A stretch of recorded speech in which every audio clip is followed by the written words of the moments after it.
ਵਾਹਿਗੁਰੂ ਜੀ ਕਾ ਖਾਲਸਾ, ਵਾਹਿਗੁਰੂ ਜੀ ਕੀ ਫਤਿਹ ਜੀ। ਸਾਰੇ ਵੀਰਾਂ ਭੈਣਾਂ ਨੂੰ ਸਵਾਗਤ ਹੈ ਜੀ ਤੁਹਾਡਾ ਸਾਰਿਆਂ ਦਾ ਆਨਲਾਈਨ ਗੁਰਮਤਿ ਕਲਾਸ ਵਿੱਚ।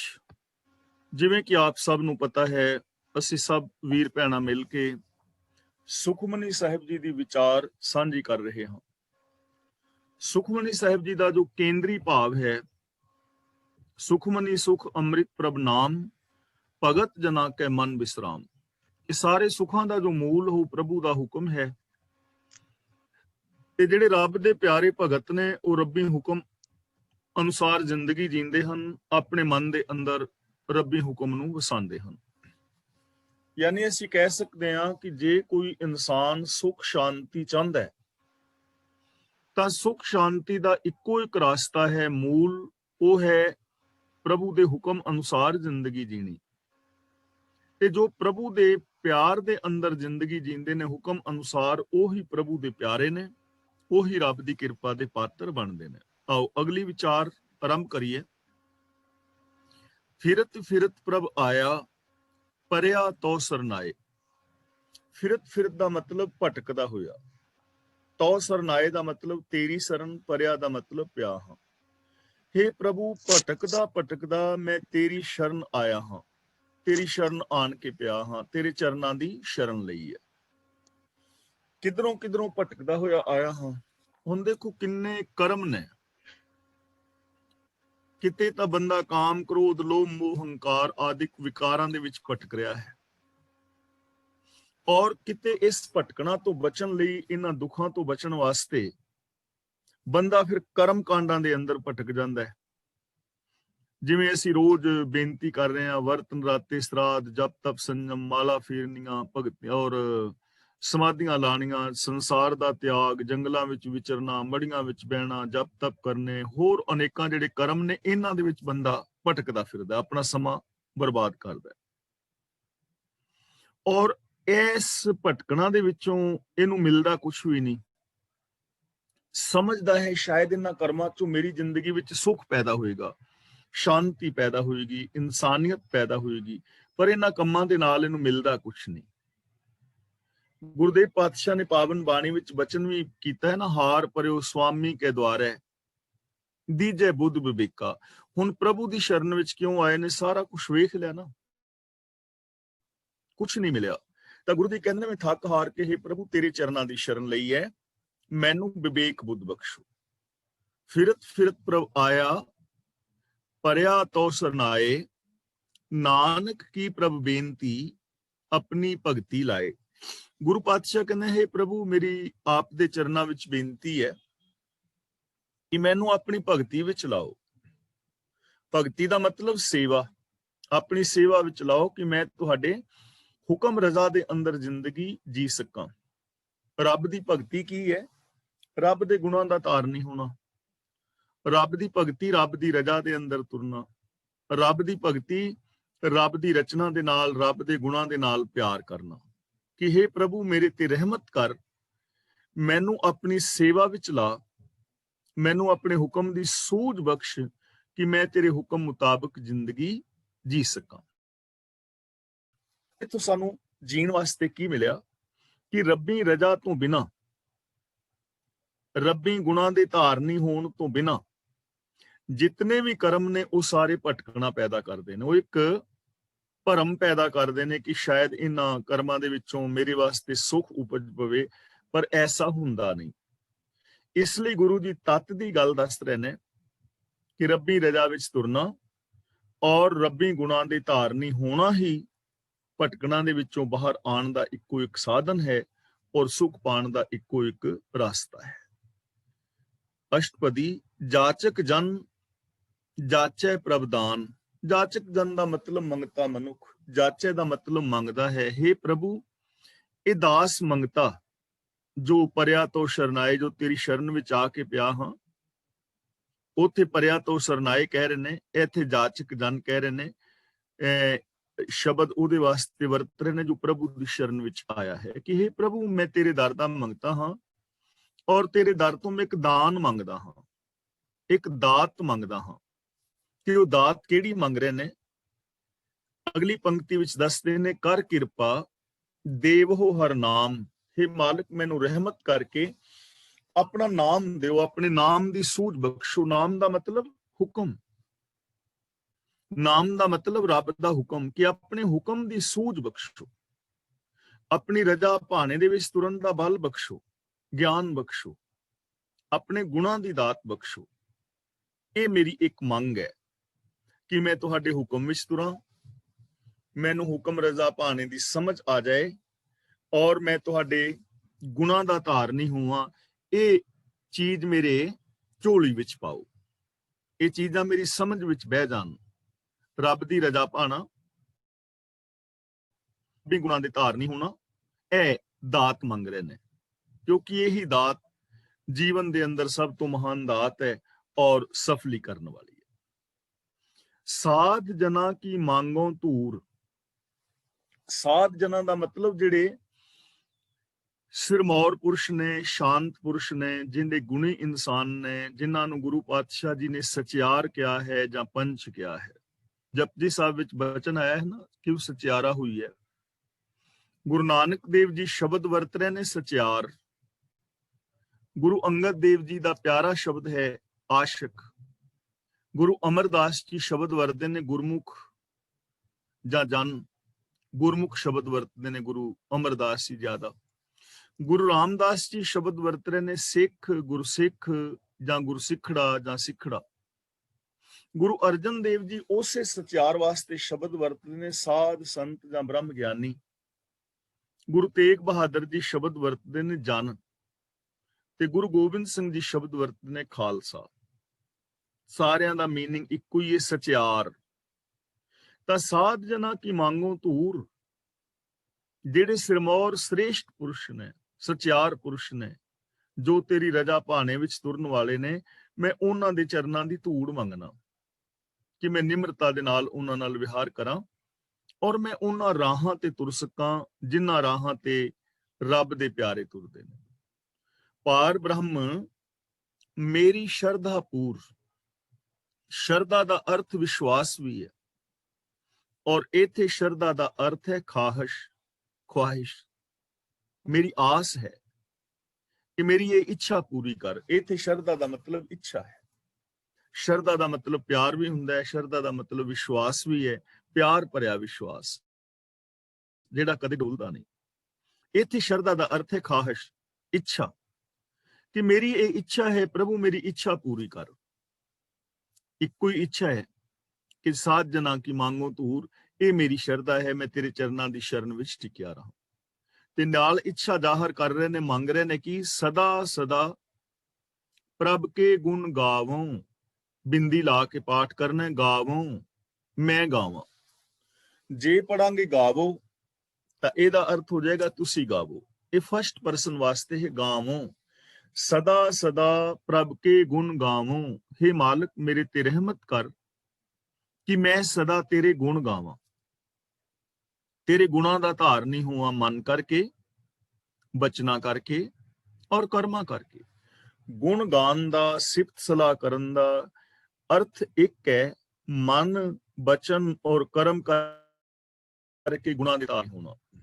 ਸੋਚ ਵੀ ਗੁਣਾਂ ਵਾਲੀ ਹੋਵੇ, ਬੋਲ ਵੀ ਗੁਣਾਂ ਵਾਲੇ ਪਿਆਰੇ ਮਿੱਠੇ ਹੋਣ, ਵਿਹਾਰ ਵੀ ਗੁਣਾਂ ਵਾਲਾ ਸੱਚਾ ਸੁੱਚਾ ਹੋਵੇ।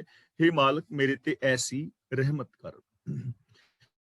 ਸਾਸ ਪ੍ਰਭ ਤੁਮਹਿ ਧਿਆਵੋ, ਸਾਸ ਸਾਸ ਤੇ ਵਿਸਰਾਮ ਲਗਾਣਾ ਹੈ, ਪ੍ਰਭ ਤੇ ਥੋੜਾ ਜਿਹਾ ਰੁਕਣਾ ਹੈ। ਸਾਸ ਸਾਸ ਪ੍ਰਭ ਤੁਮਹਿ ਧਿਆਵੋ, ਮੈਂ ਧਿਆਵਾਂ। हे ਮਾਲਕ ਦਮ ਬਦਮ, ਹਰ ਵਕਤ, ਹਰ ਸਵਾਸ ਦੇ ਨਾਲ ਭਾਵ ਹਰ ਪਲ ਮੈਂ ਤੈਨੂੰ ਯਾਦ ਰੱਖਾਂ। ਇੱਕ ਪਲ ਵਾਸਤੇ ਵੀ ਤੇਰੇ ਗੁਣ, ਤੇਰੀ ਰਜ਼ਾ, ਤੇਰਾ ਭਾਣਾ, ਤੇਰਾ ਪਿਆਰ ਮੇਰੀ ਜ਼ਿੰਦਗੀ ਚੋਂ ਭੁੱਲੇ ਨਾ। ਹਰ ਵਕਤ ਮੇਰੇ ਧਿਆਨ ਵਿੱਚ ਤੇਰਾ ਪਿਆਰ ਹੋਵੇ, ਤੇਰੇ ਗੁਣ ਹੋਣ, ਤੇਰੀ ਰਜ਼ਾ ਹੋਵੇ, ਤੇਰੀ ਹੋਣ ਦਾ ਖਿਆਲ ਹੋਵੇ। ਹਰ ਪਲ ਮੈਂ ਤੇਰੀ ਯਾਦ ਵਿੱਚ ਜੀਵਾਂ। ਚਰਨ ਕਮਲ ਸਿਉ ਲਾਗੇ ਪ੍ਰੀਤ, हे ਮਾਲਕ ਇੱਕ ਹੀ ਮੇਰੀ ਮੰਗ ਹੈ ਕਿ ਤੇਰੇ ਕਮਲ ਵਰਗੇ ਸੋਹਣੇ ਚਰਨਾਂ ਦੇ ਨਾਲ ਮੈਂ ਬਣ ਜਾਏ। ਹੁਣ ਰੱਬ ਦੇ ਚਰਨ ਕੀ ਨੇ? ਰੱਬ ਦੇ ਗੁਣ, ਰੱਬ ਦੇ ਗੁਣਾਂ ਦੇ ਨਾਲ ਪ੍ਰੀਤ ਬਣ ਜਾਏ, ਜ਼ਿੰਦਗੀ ਸਫਲ ਹੋ ਜਾਏਗੀ। ਜਦੋਂ ਅਸੀਂ ਸਾਰੀ ਬਾਣੀ ਨੂੰ ਗਹੁ ਦੇ ਨਾਲ ਪੜ੍ਹਦੇ ਹਾਂ ਤਾਂ ਸਾਨੂੰ ਹਰ ਸ਼ਬਦ ਦੇ ਅੰਦਰੋਂ ਇਹ ਸੰਦੇਸ਼ ਉਪਦੇਸ਼ ਮਿਲ ਰਿਹਾ ਹੈ ਕਿ ਅਸੀਂ ਸਚਿਆਰ ਹੋਣਾ ਹੈ, ਸੱਚ ਦੇ ਧਾਰਨੀ ਹੋਣਾ ਹੈ, ਉੱਚਾ ਸੁੱਚਾ ਆਚਰਨ, ਉੱਚੀ ਸੁੱਚੀ ਸੋਚ ਬਣਾਣੀ ਹੈ, ਅਵਗੁਣਾਂ ਨੂੰ ਛੱਡ ਕੇ ਗੁਣਾਂ ਦੇ ਧਾਰਨੀ ਹੋਣਾ ਹੈ, ਰੱਬੀ ਰਜਾ ਭਾਣੇ ਦੇ ਅੰਦਰ ਤੁਰਨਾ ਹੈ। ਯਾਨੀ ਸਾਨੂੰ ਗੁਣਾਂ ਦੇ ਧਾਰਨੀ ਹੋਣ ਦੀ ਪ੍ਰੇਰਨਾ ਹਰ ਸ਼ਬਦ ਦੇ ਵਿੱਚੋਂ ਮਿਲਦੀ ਹੈ। ਚਰਨ ਕਮਲ ਸਿਉ ਲਾਗੇ ਪ੍ਰੀਤ, हे ਮਾਲਕ ਰਹਿਮਤ ਕਰ ਕਿ ਮੇਰੀ ਪ੍ਰੀਤ ਤੇਰੇ ਗੁਣਾਂ ਦੇ ਨਾਲ ਬਣ ਜਾਏ। ਤੇ ਜੇ ਹੁਣ ਸਾਡੀ ਪ੍ਰੀਤ ਸਿਰਫ ਗੁਣਾਂ ਦੇ ਨਾਲ ਬਣ ਜਾਏ, ਮਨ ਬਚਨ ਕਰਮ ਕਰਕੇ, ਤਾਂ ਅੰਦਾਜ਼ਾ ਲਗਾਓ ਜ਼ਿੰਦਗੀ ਕਿੰਨੀ ਮਹਾਨ ਹੋ ਜਾਏਗੀ, ਕਿੰਨਾ ਮਹਾਨ ਉਹ ਗੁਣ ਇਨਸਾਨ ਹੋ ਜਾਏਗਾ। ਭਗਤ ਕਰੋ ਪ੍ਰਭ ਕੀ ਨਿਤ ਨੀਤ, ਭਗਤ ਕਰੋ ਪ੍ਰਭ ਕੀ ਨਿਤ ਨੀਤ। ਇੱਥੇ ਕਰੋ ਨਹੀਂ ਪੜਨਾ, ਕਰੋ ਪੜਨਾ। ਇਹ ਤਾਂ ਤੁਹਾਨੂੰ ਕਲਾਸ ਵਾਲੇ ਸਾਰੇ ਵੀਰਾਂ ਨੂੰ ਪਤਾ ਹੀ ਹੈ ਕਿ ਜਦੋਂ ਭਗਤ ਦੇ ਤੱਤੇ ਨਾਲ ਸਿਹਾਰੀ ਹੁੰਦੀ ਹੈ ਤਾਂ ਉਹਦਾ ਮੀਨਿੰਗ ਹੁੰਦਾ ਹੈ ਭਗਤੀ। ਉਚਾਰਨ ਕਰਨਾ ਹੈ ਭਗਤ, ਲੇਕਿਨ ਮੀਨਿੰਗ ਹੋਏਗਾ ਭਗਤੀ। ਜਦੋਂ ਭਗਤ ਦੇ ਤੱਤੇ ਥੱਲੇ ਔਂਕੜ ਹੋਵੇ ਤਾਂ ਉਹ ਸਿੰਗੂਲਰ ਸ਼ਬਦ ਹੁੰਦਾ ਹੈ, ਇੱਕ ਭਗਤ ਦੀ ਗੱਲ ਹੁੰਦੀ ਹੈ। ਤੇ ਜਦੋਂ ਭਗਤ ਦਾ ਤੱਤਾ ਮੁਕਤਾ ਹੋਵੇ ਉਦੋਂ ਇਹ ਸ਼ਬਦ ਬਹੁਵਚਨੀ ਹੁੰਦਾ ਹੈ, ਬਹੁਤੇ ਭਗਤਾਂ ਦੀ ਗੱਲ ਹੁੰਦੀ ਹੈ। ਇੱਥੇ ਭਗਤ ਦੇ ਤੱਤੇ ਨਾਲ ਸਿਹਾਰੀ ਹੈ ਜਿਸ ਦਾ ਮੀਨਿੰਗ ਹੈ ਭਗਤੀ। ਪੜਾਂਗੇ ਭਗਤ, ਭਗਤ ਕਰੋ ਪ੍ਰਭ ਕੀ ਨਿਤ ਨੀਤ। ਨਿਤ ਨੀਤ ਦਾ ਮਤਲਬ ਨਿਤ, ਸਦਾ। ਮੈਂ ਸਦਾ ਹੀ ਪ੍ਰਭੂ ਦੀ ਭਗਤੀ ਕਰਦਾ ਰਹਾ। ਭਗਤੀ ਦਾ ਮਤਲਬ ਸੇਵਾ, ਭਗਤੀ ਦਾ ਮਤਲਬ ਰੱਬ ਦੀ ਰਜ਼ਾ ਦੇ ਅੰਦਰ ਮੈਂ ਤੁਰਦਾ ਰਹਾ। ਮੈਂ ਸਦਾ ਹੀ ਰੱਬੀ ਰਜ਼ਾ ਮੁਤਾਬਕ ਜ਼ਿੰਦਗੀ ਜੀਵਾਂ, ਮੈਂ ਸਦਾ ਹੀ ਰੱਬੀ ਸੇਵਾ ਦੇ ਵਿੱਚ ਹਾਜ਼ਰ ਹੋਵਾਂ, ਰੱਬ ਦੇ ਨਾਲ ਪ੍ਰੀਤ ਕਰਾਂ, ਗੁਣਾਂ ਦਾ ਮੈਂ ਧਾਰਨੀ ਹੋਵਾਂ। ਏਕ ਓਟ ਏਕੋ ਆਧਾਰ, ਇੱਕੋ ਹੀ ਮੇਰੀ ਓਟ ਔਰ ਇੱਕੋ ਹੀ ਮੇਰਾ ਆਸਰਾ ਹੈ। ਕਲਮ ਕੱਲੀ ਟੇਕ ਤੇ ਕਲਮ ਕੱਲਾ ਆਸਰਾ। ਯਾਨੀ ਪ੍ਰਭੂ ਦਾ ਜੋ ਨਾਮ ਹੈ, ਹੁਕਮ, ਉਹੀ ਮੇਰਾ ਆਸਰਾ ਹੈ, ਉਹੀ ਮੇਰਾ ਆਧਾਰ ਹੈ। ਰੱਬ ਦੇ ਗੁਣ ਹੀ ਮੇਰਾ ਆਸਰਾ ਨੇ, ਉਹਨਾਂ ਦੇ ਸਹਾਰੇ ਹੀ ਮੈਂ ਜ਼ਿੰਦਗੀ ਜੀ ਰਿਹਾ ਔਰ ਰੱਬ ਦੇ ਗੁਣ ਹੀ ਮੇਰੇ ਜੀਵਨ ਦਾ ਬੇਸ ਨੇ। ਇਹ ਚੀਜ਼ ਆਪਾਂ ਬਹੁਤ ਵਾਰੀ ਵਿਚਾਰ ਚੁੱਕੇ ਹਾਂ। ਜੈਸੀ ਨੀਂਹ ਹੋਏਗੀ ਵੈਸੀ ਇਮਾਰਤ ਉੱਤੇ ਉਸਰੇਗੀ। ਇਸ ਲਈ ਸਾਡੇ ਗੁਣਾਂ ਦਾ, ਸਾਡੇ ਜੀਵਨ ਦਾ ਜੈਸਾ ਬੇਸ ਹੋਏਗਾ ਵੈਸੀ ਸਾਡੀ ਜ਼ਿੰਦਗੀ ਹੋਏਗੀ। ਜੇ ਸਾਡੀ ਸੋਚ ਦਾ ਬੇਸ ਸੱਚ ਹੈ, ਦਇਆ ਹੈ, ਪ੍ਰੇਮ ਹੈ, ਤਾਂ ਸਾਡੇ ਜੀਵਨ ਦੀ ਉਸ ਸਾਰੀ ਵਰਤੋਂ, ਬੋਲ ਵਿਹਾਰ ਵੀ ਐਸਾ ਹੋਏਗਾ ਤੇ ਉਹਦਾ ਫਲ ਵੀ ਚੰਗਾ ਮਿਲੇਗਾ। ਇਸ ਲਈ ਇਹ ਪ੍ਰਭੂ ਰਹਿਮਤ ਕਰ ਕਿ ਮੇਰੇ ਜੀਵਨ ਦਾ ਓਟ, ਆਸਰਾ, ਆਧਾਰ ਇੱਕ ਤੇਰਾ ਹੁਕਮ, ਤੇਰਾ ਗੁਣ, ਤੇਰਾ ਪਿਆਰ ਬਣ ਜਾਏ। ਨਾਨਕ ਮੰਗੈ ਨਾਮ ਪ੍ਰਭ ਸਾਰ। ਇੱਥੇ ਮਾਗੈ ਨਹੀਂ ਪੜਨਾ, ਜਿਵੇਂ ਮਾਗੈ ਲਿਖਿਆ ਹੈ, ਮੰਗੈ ਪੜਨਾ ਹੈ, ਮੰਗੈ। ਨਾਮ ਪ੍ਰਭ ਸਾਰ, ਸਾਰ ਦਾ ਮਤਲਬ ਤਤ ਵਸਤੂ, ਉਹ ਚੀਜ਼ ਜੋ ਸਭ ਤੋਂ ਉੱਤਮ ਹੈ, ਸਾਰ, ਸ੍ਰੇਸ਼ਟ। ਤਾਂ ਗੁਰੂ ਪਾਤਸ਼ਾਹ ਕਹਿੰਦੇ ਨੇ ਕਿ हे ਮਾਲਕ, ਮੈਂ ਤੇਰੇ ਤੋਂ ਮੰਗਦਾ ਹਾਂ ਤੇਰਾ ਸ੍ਰੇਸ਼ਟ ਨਾਮ। ਸ੍ਰੇਸ਼ਟ ਨਾਮ ਸਭ ਤੋਂ ਸਿਰਮੌਰ ਕੀਮਤੀ ਹੈ। ਤੇ ਸਭ ਤੋਂ ਕੀਮਤੀ ਸ਼ੈ ਇਸ ਦੁਨੀਆ ਵਿੱਚ ਕੀ ਹੈ? ਹੁਕਮ। ਨਾਮ, ਹੁਕਮ ਸਭ ਤੋਂ ਕੀਮਤੀ ਹੈ। ਕਿਸੇ ਕੀਮਤ ਦੇ ਨਾਲ ਹੁਕਮ ਨੂੰ ਬਦਲਿਆ ਨਹੀਂ ਜਾ ਸਕਦਾ, ਸਿਸਟਮ ਨੂੰ ਬਦਲਿਆ ਨਹੀਂ ਜਾ ਸਕਦਾ। ਔਰ ਜਿੰਨੀਆਂ ਵੀ ਪ੍ਰਾਪਤੀਆਂ ਨੇ ਉਹ ਹੁਕਮ ਤੋਂ ਬਾਹਰ ਨਹੀਂ ਹੋ ਸਕਦੀਆਂ। ਹੁਕਮੇ ਅੰਦਰ ਸਭ ਕੋ ਬਾਹਰ ਹੁਕਮ ਨਾ ਕੋਏ। ਜੇ ਜੀਵਨ ਨੂੰ ਸੋਹਣਾ ਬਣਾਉਣਾ ਹੈ, ਜੀਵਨ ਨੂੰ ਸੁਰਗ ਬਣਾਉਣਾ ਹੈ, ਜੀਵਨ ਵਿੱਚ ਸਕਾਰਾਤਮਕਤਾ ਲਿਆਉਣੀ ਹੈ, ਸਫਲਤਾ ਹਾਸਲ ਕਰਨੀ ਹੈ, ਤਾਂ ਫਿਰ ਸਾਨੂੰ ਹੁਕਮ ਦੀ ਪਾਲਣਾ ਕਰਨੀ ਪਵੇਗੀ। ਇਸ ਲਈ ਸਾਡੀ ਜ਼ਿੰਦਗੀ ਦੇ ਅੰਦਰ, ਇਸ ਸੰਸਾਰ ਵਿੱਚ ਜੇ ਕੋਈ ਸਭ ਤੋਂ ਕੀਮਤੀ ਸ਼ੈ ਹੈ ਉਹ ਹੈ ਹੁਕਮ। ਤੇ ਸਭ ਤੋਂ ਮਹਾਨ ਗਿਆਨ ਉਹ ਹੈ ਜੋ ਸਾਨੂੰ ਹੁਕਮ ਦੀ ਸੂਝ ਦੇਵੇ, ਹੁਕਮ ਦੇ ਵਿੱਚ ਜੀਣਾ ਸਿਖਾਏ। ਜਿੰਨੀਆਂ ਵੀ ਆ ਖੋਜਾਂ ਹੋਈਆਂ ਨੇ ਸਭ ਰੱਬੀ ਹੁਕਮ ਦੇ ਅੰਦਰ ਹੋਈਆਂ ਨੇ, ਸਿਸਟਮ ਦੇ ਅੰਦਰ ਹੋਈਆਂ ਨੇ। ਤਾਂ हे ਮਾਲਕ, ਮੈਂ ਤੇਰੇ ਹੁਕਮ ਦੀ ਯਾਚਨਾ ਕਰਦਾ ਹਾਂ ਜੋ ਸ੍ਰੇਸ਼ਟ ਹੈ, ਜੋ ਸਾਰ ਹੈ, ਜੋ ਮਹਾਨ ਹੈ, ਕਿ ਮੈਨੂੰ ਤੇਰੇ ਹੁਕਮ ਦੀ ਸਮਝ ਆ ਜਾਏ ਔਰ ਮੈਂ ਤੇਰੇ ਹੁਕਮ ਮੁਤਾਬਕ ਜ਼ਿੰਦਗੀ ਜੀ ਸਕਾਂ। ਪ੍ਰਭ ਕੀ ਦ੍ਰਿਸ਼ਟ ਮਹਾ ਸੁਖ ਹੋਏ। ਪ੍ਰਭੂ ਦੀ ਮਿਹਰ ਨਾਲ ਮਹਾਨ ਸੁਖ ਹੁੰਦਾ ਹੈ। ਮਹਾਨ ਵੱਡਾ ਸੁਖ ਪ੍ਰਭੂ ਦੀ ਮਿਹਰ ਦੇ ਨਾਲ ਮਿਲਦਾ ਹੈ। ਯਾਨੀ ਜੇ ਅਸੀਂ ਰੱਬ ਦੀ ਮਿਹਰ ਦੇ ਪਾਤਰ ਬਣ ਜਾਈਏ ਤਾਂ ਜੀਵਨ ਦੇ ਅੰਦਰ ਸੁਖ ਮਿਲ ਸਕਦਾ ਹੈ। ਮਹਾਨ ਵੱਡਾ ਸੁਖ, ਅਮਿਣਵਾ ਸੁਖ, ਅਮੁਕਵਾ ਸੁਖ, ਜਿਸ ਨੇ ਕਦੇ ਮੁੱਕਣਾ ਹੀ ਨਹੀਂ। ਅਮੁਕ, ਅਮਿਣਵਾ, ਜਿਸ ਨੂੰ ਕਦੇ ਮਿਣਿਆ ਤੋਲਿਆ ਨਹੀਂ ਜਾ ਸਕਦਾ, ਉਹ ਸੁਖ ਸਾਨੂੰ ਮਿਲ ਸਕਦਾ ਹੈ ਸਰੀਰਕ, ਮਾਨਸਿਕ, ਬੌਧਿਕ, ਆਤਮਿਕ, ਰੱਬ ਦੀ ਰਹਿਮਤ ਦੁਆਰਾ। ਹੁਣ ਰਹਿਮਤ ਦੇ ਪਾਤਰ ਅਸਾਂ ਬਣਨਾ ਹੈ, ਕਿਰਪਾ ਦੇ ਪਾਤਰ ਅਸਾਂ ਬਣਨਾ ਹੈ। ਜਿੰਨਾ ਸਾਡਾ ਪਾਤਰ ਹੋਏਗਾ ਉਨੀ ਸ਼ੈ ਉਹਦੇ ਵਿੱਚ ਪੈ ਜਾਏਗੀ।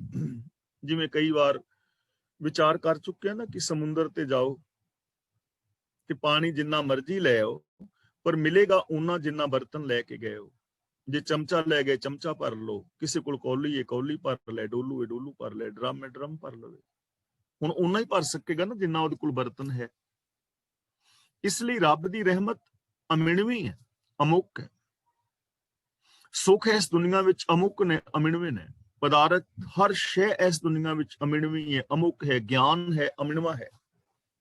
ਹੁਣ ਮਿਲੇਗਾ ਤੇ ਉਹਨਾਂ ਨਾ ਜਿੰਨਾ ਬਰਤਨ ਹੋਏਗਾ, ਜਿੰਨੀ ਕੁ ਰਿਕੁਆਇਰਮੈਂਟ ਪੂਰੀ ਕਰਾਂਗੇ, ਜਿੰਨੀ ਕੁ ਮੈਂ ਕਿਰਤ ਕਰਾਂਗਾ ਉਨੇ ਕੁ ਪੈਸੇ ਮਿਲ ਜਾਣਗੇ। ਮਿਲਣਗੇ ਉਨੇ ਨਾ ਜਿੰਨਾ ਮੈਂ ਕੰਮ ਕਰਾਂਗਾ, ਜ਼ਿਆਦਾ ਨਹੀਂ। ਜ਼ਿਆਦਾ ਠੱਗੀਆਂ ਤੇ ਬੰਦਾ ਮਾਰ ਸਕਦਾ ਹੋਏ ਇੱਕ ਵੱਖਰੀ ਗੱਲ ਹੈ, ਤੇ ਠੱਗੀਆਂ ਵੀ ਉਨੀਆਂ ਵੱਜਣਗੀਆਂ ਜਿੰਨੀਆਂ ਕੁ ਮਾਰੋਗੇ। ਜੇ ਛੋਟੀ ਠੱਗੀ ਮਾਰੋਗੇ ਛੋਟੀ, ਵੱਡੀ ਮਾਰੋਗੇ ਵੱਡਾ। ਛੋਟੀ ਠੱਗੀ ਦਾ ਜਦੋਂ ਫਲ ਮਿਲੇਗਾ, ਸਜ਼ਾ ਥੋੜਾ ਛੋਟਾ ਮਿਲ ਜਾਏਗਾ, ਵੱਡੀ ਦਾ ਵੱਡਾ ਮਿਲ ਜਾਏਗਾ। ਕਿਰਤ ਕਰਨੀ ਹੈ ਤਾਂ ਜਿਹੜਾ ਜਿੰਨਾ ਅਸੀਂ ਪਾਤਰ ਬਣਾਂਗੇ ਨਾ, ਉਹਨਾਂ ਕੁਛ ਮਿਲੇਗਾ। ਇਸ ਦੁਨੀਆ ਵਿੱਚ ਅਨੰਤ ਗਿਆਨ ਹੈ, ਤੇ ਗਿਆਨ ਵਾਸਤੇ ਜਿੰਨਾ ਟਰਾਈ ਕਰੋਗੇ, ਜਿੰਨਾ ਯਤਨ ਕਰੋਗੇ, ਉਹਨਾਂ ਗਿਆਨ ਹਾਸਲ ਕਰ ਲਓ। ਕੋਈ ਅੰਤ ਨਹੀਂ ਹੈ। ਇਸ ਦੁਨੀਆ ਵਿੱਚ ਪਿਆਰ ਹੈ, ਇਹ ਦੁਨੀਆ ਤੋਂ ਸਤਿਕਾਰ ਪਾਣਾ ਹੈ ਨਾ, ਜਿੰਨਾ ਮਰਜ਼ੀ ਪਾ ਲਓ, ਪਰ ਸਤਿਕਾਰ ਉਹਨਾਂ ਕੁ ਮਿਲੇਗਾ ਜਿੰਨਾ ਕੁ ਬਰਤਨ ਹੈ। ਜਿੰਨੇ ਕੁ ਤੁਹਾਡੇ ਵਿੱਚ ਗੁਣ ਨੇ, ਜਿੰਨੀ ਯੋਗਤਾ ਹੈ ਸਤਿਕਾਰ ਦੀ, ਉਹਨਾਂ ਕੁ ਮਿਲੇਗਾ ਨਾ। ਹੁਣ ਜਿੰਨੀ ਕੁ ਮੈਂ ਬਾਣੀ ਦੀ ਵਿਚਾਰ ਕਰ ਸਕਣਾ, ਮੈਨੂੰ ਉਹਨਾਂ ਕੁ ਸਤਿਕਾਰ ਮਿਲ ਜਾਂਦਾ ਹੈ। ਲੇਕਿਨ ਜਿਹੜੇ ਹੁਣ ਵੱਡੇ ਵੱਡੇ ਵਿਦਵਾਨ ਨੇ, ਉਹਨਾਂ ਨੂੰ ਉਹਨਾਂ ਵੱਡਾ ਮਿਲ ਜਾਂਦਾ ਹੈ। ਜੇ ਮੈਂ ਇਹ ਗੱਲ ਕਰਾਂ ਤਾਂ ਸਤਿਕਾਰ ਉਹਨਾਂ ਕੁ ਮਿਲਿਆ ਨਾ ਜਿੰਨੀ ਕਿਸੇ ਦੀ ਮਿਹਨਤ ਹੋਏਗੀ। ਇਸ ਸੰਸਾਰ ਦੇ ਵਿੱਚੋਂ ਪਿਆਰ ਸਤਿਕਾਰ ਉਹਨਾਂ ਕੁ ਮਿਲੇਗਾ ਨਾ ਜਿੰਨੇ ਕੁ ਅਸੀਂ ਕੰਮ ਕਰਾਂਗੇ ਚੰਗੇ। ਜੇ ਛੋਟੇ ਛੋਟੇ ਚੰਗੇ ਕੰਮ ਕਰਨਾ, ਛੋਟਾ ਜਿਹਾ ਸਤਿਕਾਰ ਮਿਲ ਜਾਏਗਾ, ਮਿਲੇਗਾ ਜ਼ਰੂਰ। ਜੇ ਵੱਡਾ ਕੋਈ ਪ੍ਰਾਪਤੀ ਕਰਦੇ ਆ ਤਾਂ ਵੱਡਾ ਸਤਿਕਾਰ ਮਿਲੇਗਾ। ਜੇ ਕੋਈ ਸਾਇੰਟਿਸਟ ਹੈ, ਕੋਈ ਵੱਡੀ ਖੋਜ ਕਰਦਾ ਹੈ, ਤਾਂ ਉਹਨੂੰ ਵੱਡਾ ਸਤਿਕਾਰ ਉਨਾ ਹੀ ਮਿਲਦਾ ਹੈ। ਰਾਜਨੀਤੀ ਵਿੱਚ ਜੇ ਕੋਈ ਚੰਗਾ ਕੰਮ ਵੱਡਾ ਕਰਦਾ ਹੈ ਤਾਂ ਉਹਨੂੰ ਸਤਿਕਾਰ ਮਿਲਦਾ ਹੈ। ਸਮਾਜ ਵਿੱਚ ਜੇ ਕੋਈ ਚੰਗਾ ਕੰਮ ਕਰਦਾ ਉਹਨੂੰ ਸਤਿਕਾਰ ਮਿਲਦਾ ਹੈ। ਹੁਣ ਜਿੰਨਾ ਮਰਜ਼ੀ ਪਾ ਲਓ ਸਤਿਕਾਰ, ਪਿਆਰ ਜਿੰਨਾ ਮਰਜ਼ੀ ਲੋਕਾਂ ਤੋਂ ਪਾ ਲਓ, ਪਰ ਮਿਲੇਗਾ ਤਾਂ ਨਾ ਜੇ ਨਿਮਰਤਾ ਹੋਏਗੀ, ਜੇ ਦੂਜੇ ਦੇ ਸੁੱਖ ਦੁੱਖ ਵਿੱਚ ਸ਼ਾਮਲ ਹੋਵਾਂਗੇ। ਹੁਣ ਘਸੁੰਨ ਵੱਟ ਕੇ ਫਿਰਿਆ ਤੇ ਸੰਸਾਰ ਚ ਪਿਆਰ ਨਹੀਂ ਨਾ ਮਿਲਣਾ। ਤਾਂ ਗੁਰੂ ਜੀ ਕਹਿੰਦੇ ਨੇ ਪ੍ਰਭੂ ਦੀ ਦ੍ਰਿਸ਼ਟੀ ਦੇ ਅੰਦਰ, ਪ੍ਰਭੂ ਦੀ ਰਜਾ ਵਿੱਚ ਤੁਰਿਆ, ਉਹਦੀ ਰਹਿਮਤ ਰਾਹੀਂ ਮਹਾਨ ਵੱਡੇ ਸੁੱਖ ਮਿਲਦੇ ਨੇ। ਜੇ ਪ੍ਰਭੂ ਦੀ ਰਹਿਮਤ ਵਿੱਚ ਤੁਰਿਆ ਜਾਏ, ਉਹਦੀ ਦ੍ਰਿਸ਼ਟੀ ਵਿੱਚ, ਉਹਦੇ ਹੁਕਮ ਵਿੱਚ ਤੁਰਿਆ ਜਾਏ। ਹਰ ਰਸ ਪਾਵੇ ਬਿਰਲਾ ਕੋਏ, ਜੋ ਹਰੀ ਦਾ ਰਸ ਹੈ ਨਾ, ਇਹ ਕੋਈ ਵਿਰਲਾ ਪਾਉਂਦਾ ਹੈ। ਤੇ ਦੇਖੋ ਜਿਹੜਾ ਵਿਰਲਾ ਹੈ ਨਾ, ਉਹਦੇ ਵਿੱਚ ਤੁਸੀਂ ਵੀ ਹੋ ਸਕਦੇ ਹੋ, ਮੈਂ ਵੀ ਹੋ ਸਕਦਾ, ਉਹਦੇ ਵਿੱਚ ਜਿੰਨੇ ਮਰਜ਼ੀ ਹੋ ਸਕਦੇ ਨੇ। ਵਿਰਲਾ ਕੌਣ? ਜਿਹੜਾ ਬੰਦਾ ਅਮਲ ਕਰੇਗਾ। ਦੇਖੋ ਰਸ ਮੰਨਣਾ ਹੈ, ਚੀਜ਼ਾਂ ਨਾ ਸਮਝਣ ਵਾਲੀਆਂ ਨੇ, ਦੁਨਿਆਵੀ ਮਿਸਾਲਾਂ ਨਾਲ ਸਾਨੂੰ ਸਮਝ ਆ ਜਾਂਦੀਆਂ ਨੇ। ਹੁਣ ਇੱਕ ਮਾਤਾ ਨੇ ਸਬਜ਼ੀ ਬਣਾਈ ਹੈ ਤੇ ਉਹ ਆਪਣੇ ਬੇਟੇ ਨੂੰ ਕਹਿੰਦੀ, ਬੇਟਾ ਵੇਖ ਜਰਾ ਲੂਣ ਮਿਰਚ ਪੂਰਾ ਹੈ। ਤੇ ਬੇਟਾ ਕਹਿੰਦਾ, ਬੇਬੇ ਤੂੰ ਬਣਾਈ, ਤੇਰੇ ਸਾਹਮਣੇ ਤੇ ਹੈ ਸਬਜ਼ੀ, ਤੈਨੂੰ ਨਹੀਂ ਪਤਾ? ਉਹ ਕਹਿੰਦੀ, ਬੇਟਾ ਨਹੀਂ ਮੈਂ ਚੱਖੀ ਨਹੀਂ, ਤਾਂ ਨਹੀਂ ਨਾ ਮੈਨੂੰ ਪਤਾ। ਬੇਸ਼ੱਕ ਮਾਤਾ ਨੇ ਸਬਜ਼ੀ ਬਣਾਈ ਹੈ, ਪਰ ਮਾਤਾ ਨੂੰ ਨਹੀਂ ਪਤਾ ਵੀ ਲੂਣ ਮਿਰਚ ਘੱਟ ਵੱਧ ਅੰਦਾਜ਼ੇ ਨਾਲ ਪਾਇਆ ਨਾ, ਸਵਾਦ ਹੈ ਕਿ ਬੇਸਵਾਦੀ। ਬੇਟਾ ਫਿਰ ਚੱਕ ਕੇ ਦੱਸਦਾ, ਮਾਤਾ ਥੋੜਾ ਲੂਣ ਘੱਟ ਹੈ ਜਾਂ ਪੂਰਾ ਹੈ, ਜੋ ਵੀ। ਹੁਣ ਉਹਨੂੰ ਪਤਾ ਲੱਗ ਗਿਆ ਕਿਉਂਕਿ ਉਹਨੇ ਚੱਖੀ ਹੈ। ਸਬਜ਼ੀ ਬੇਸ਼ੱਕ ਬਣਾਉਣ ਵਾਲਾ ਹੈ ਕੋਈ, ਜੇਕਰ ਉਹਨੂੰ ਚੱਖਦਾ ਨਹੀਂ ਤਾਂ ਉਹਨੂੰ ਰਸ ਨਹੀਂ ਆਏਗਾ, ਉਹਨੂੰ ਸਵਾਦ ਨਹੀਂ ਆਏਗਾ। ਸਵਾਦ ਉਹਨੂੰ ਆਏਗਾ ਜਿਹੜਾ ਚੱਖੇਗਾ। ਹਰੀ ਦਾ ਰਸ ਇਹ ਕੌਣ ਪਾਏਗਾ? ਦੇਖੋ ਰਸ ਕਿਹਦੇ ਚ ਆਉਣਾ? ਰੱਬੀ ਗੁਣ ਨੇ ਨਾ। ਤੇ ਸੱਚ ਦਾ ਰਸ ਕਿਹਨੂੰ ਆਏਗਾ? ਜਿਹੜਾ ਸੱਚ ਬੋਲੇਗਾ। ਉਹਨੂੰ ਜਦੋਂ ਅਸੀਂ ਸੱਚਾ ਵਿਹਾਰ ਕਰਾਂਗੇ ਆਪਸ ਵਿੱਚ, ਤੇ ਸੱਚੇ ਵਿਹਾਰ ਦਾ ਜਿਹੜਾ ਰਿਜ਼ਲਟ ਸੁੱਖ ਨਿਕਲੇਗਾ, ਤਾਂ ਹੀ ਮਾਣਾਂਗੇ ਨਾ ਜੇ ਸੱਚਾ ਵਿਹਾਰ ਕਰਾਂਗੇ। ਜੇ ਘਰ ਵਿੱਚ ਇੱਕ ਦੂਜੇ ਨਾਲ ਪਿਆਰ ਮੁਹੱਬਤ ਨਾਲ ਰਹਾਂਗੇ, ਤਾਂ ਪਿਆਰ ਮੁਹੱਬਤ ਦੇ ਨਾਲ ਰਹਿਣ ਨਾਲ ਜਿਹੜਾ ਸੁੱਖ ਮਿਲਣਾ ਤਾਂ ਹੀ ਮਿਲੇਗਾ ਨਾ, ਜੇ ਪਿਆਰ ਮੁਹੱਬਤ ਦੇ ਨਾਲ ਰਵਾਂਗੇ। ਤਾਂ ਗੁਰੂ ਜੀ ਕਹਿੰਦੇ ਨੇ ਕੋਈ ਵਿਰਲੇ ਨੇ ਜਿਹੜੇ ਰੱਬੀ ਗੁਣਾਂ ਨੂੰ ਅਮਲ ਵਿੱਚ ਲਿਆ ਕੇ ਉਹਦਾ ਸੁੱਖ ਮਾਣਦੇ ਨੇ, ਉਹਦਾ ਰਸ ਮਾਣਦੇ ਨੇ। ਜਿਨ ਚਾਖਿਆ ਸੇ ਜਨ ਤ੍ਰਿਪਤਾਨੇ, ਜਿਨ ਚਾਖਿਆ, ਜਿਨ੍ਹਾਂ ਨੇ ਚੱਖਿਆ, ਉਹ ਇਨਸਾਨ ਫਿਰ ਤ੍ਰਿਪਤ ਹੋ ਗਏ, ਉਹ ਮਾਇਆ ਵੱਲੋਂ ਰੱਜ ਗਏ। ਉਹਨਾਂ ਦੀ ਨਿਸ਼ਾਨੀ ਹੈ, ਜਿਨ੍ਹਾਂ ਨੇ ਚੱਖ ਲਿਆ ਨਾ, ਉਹ ਫਿਰ ਵਿਕਾਰਾਂ ਵੱਲੋਂ ਰੱਜ ਗਏ, ਮਾਇਆ ਵੱਲੋਂ ਰੱਜ ਗਏ, ਫਿਰ ਉਹਨਾਂ ਨੂੰ ਭੁੱਖ ਨਹੀਂ ਲੱਗਦੀ।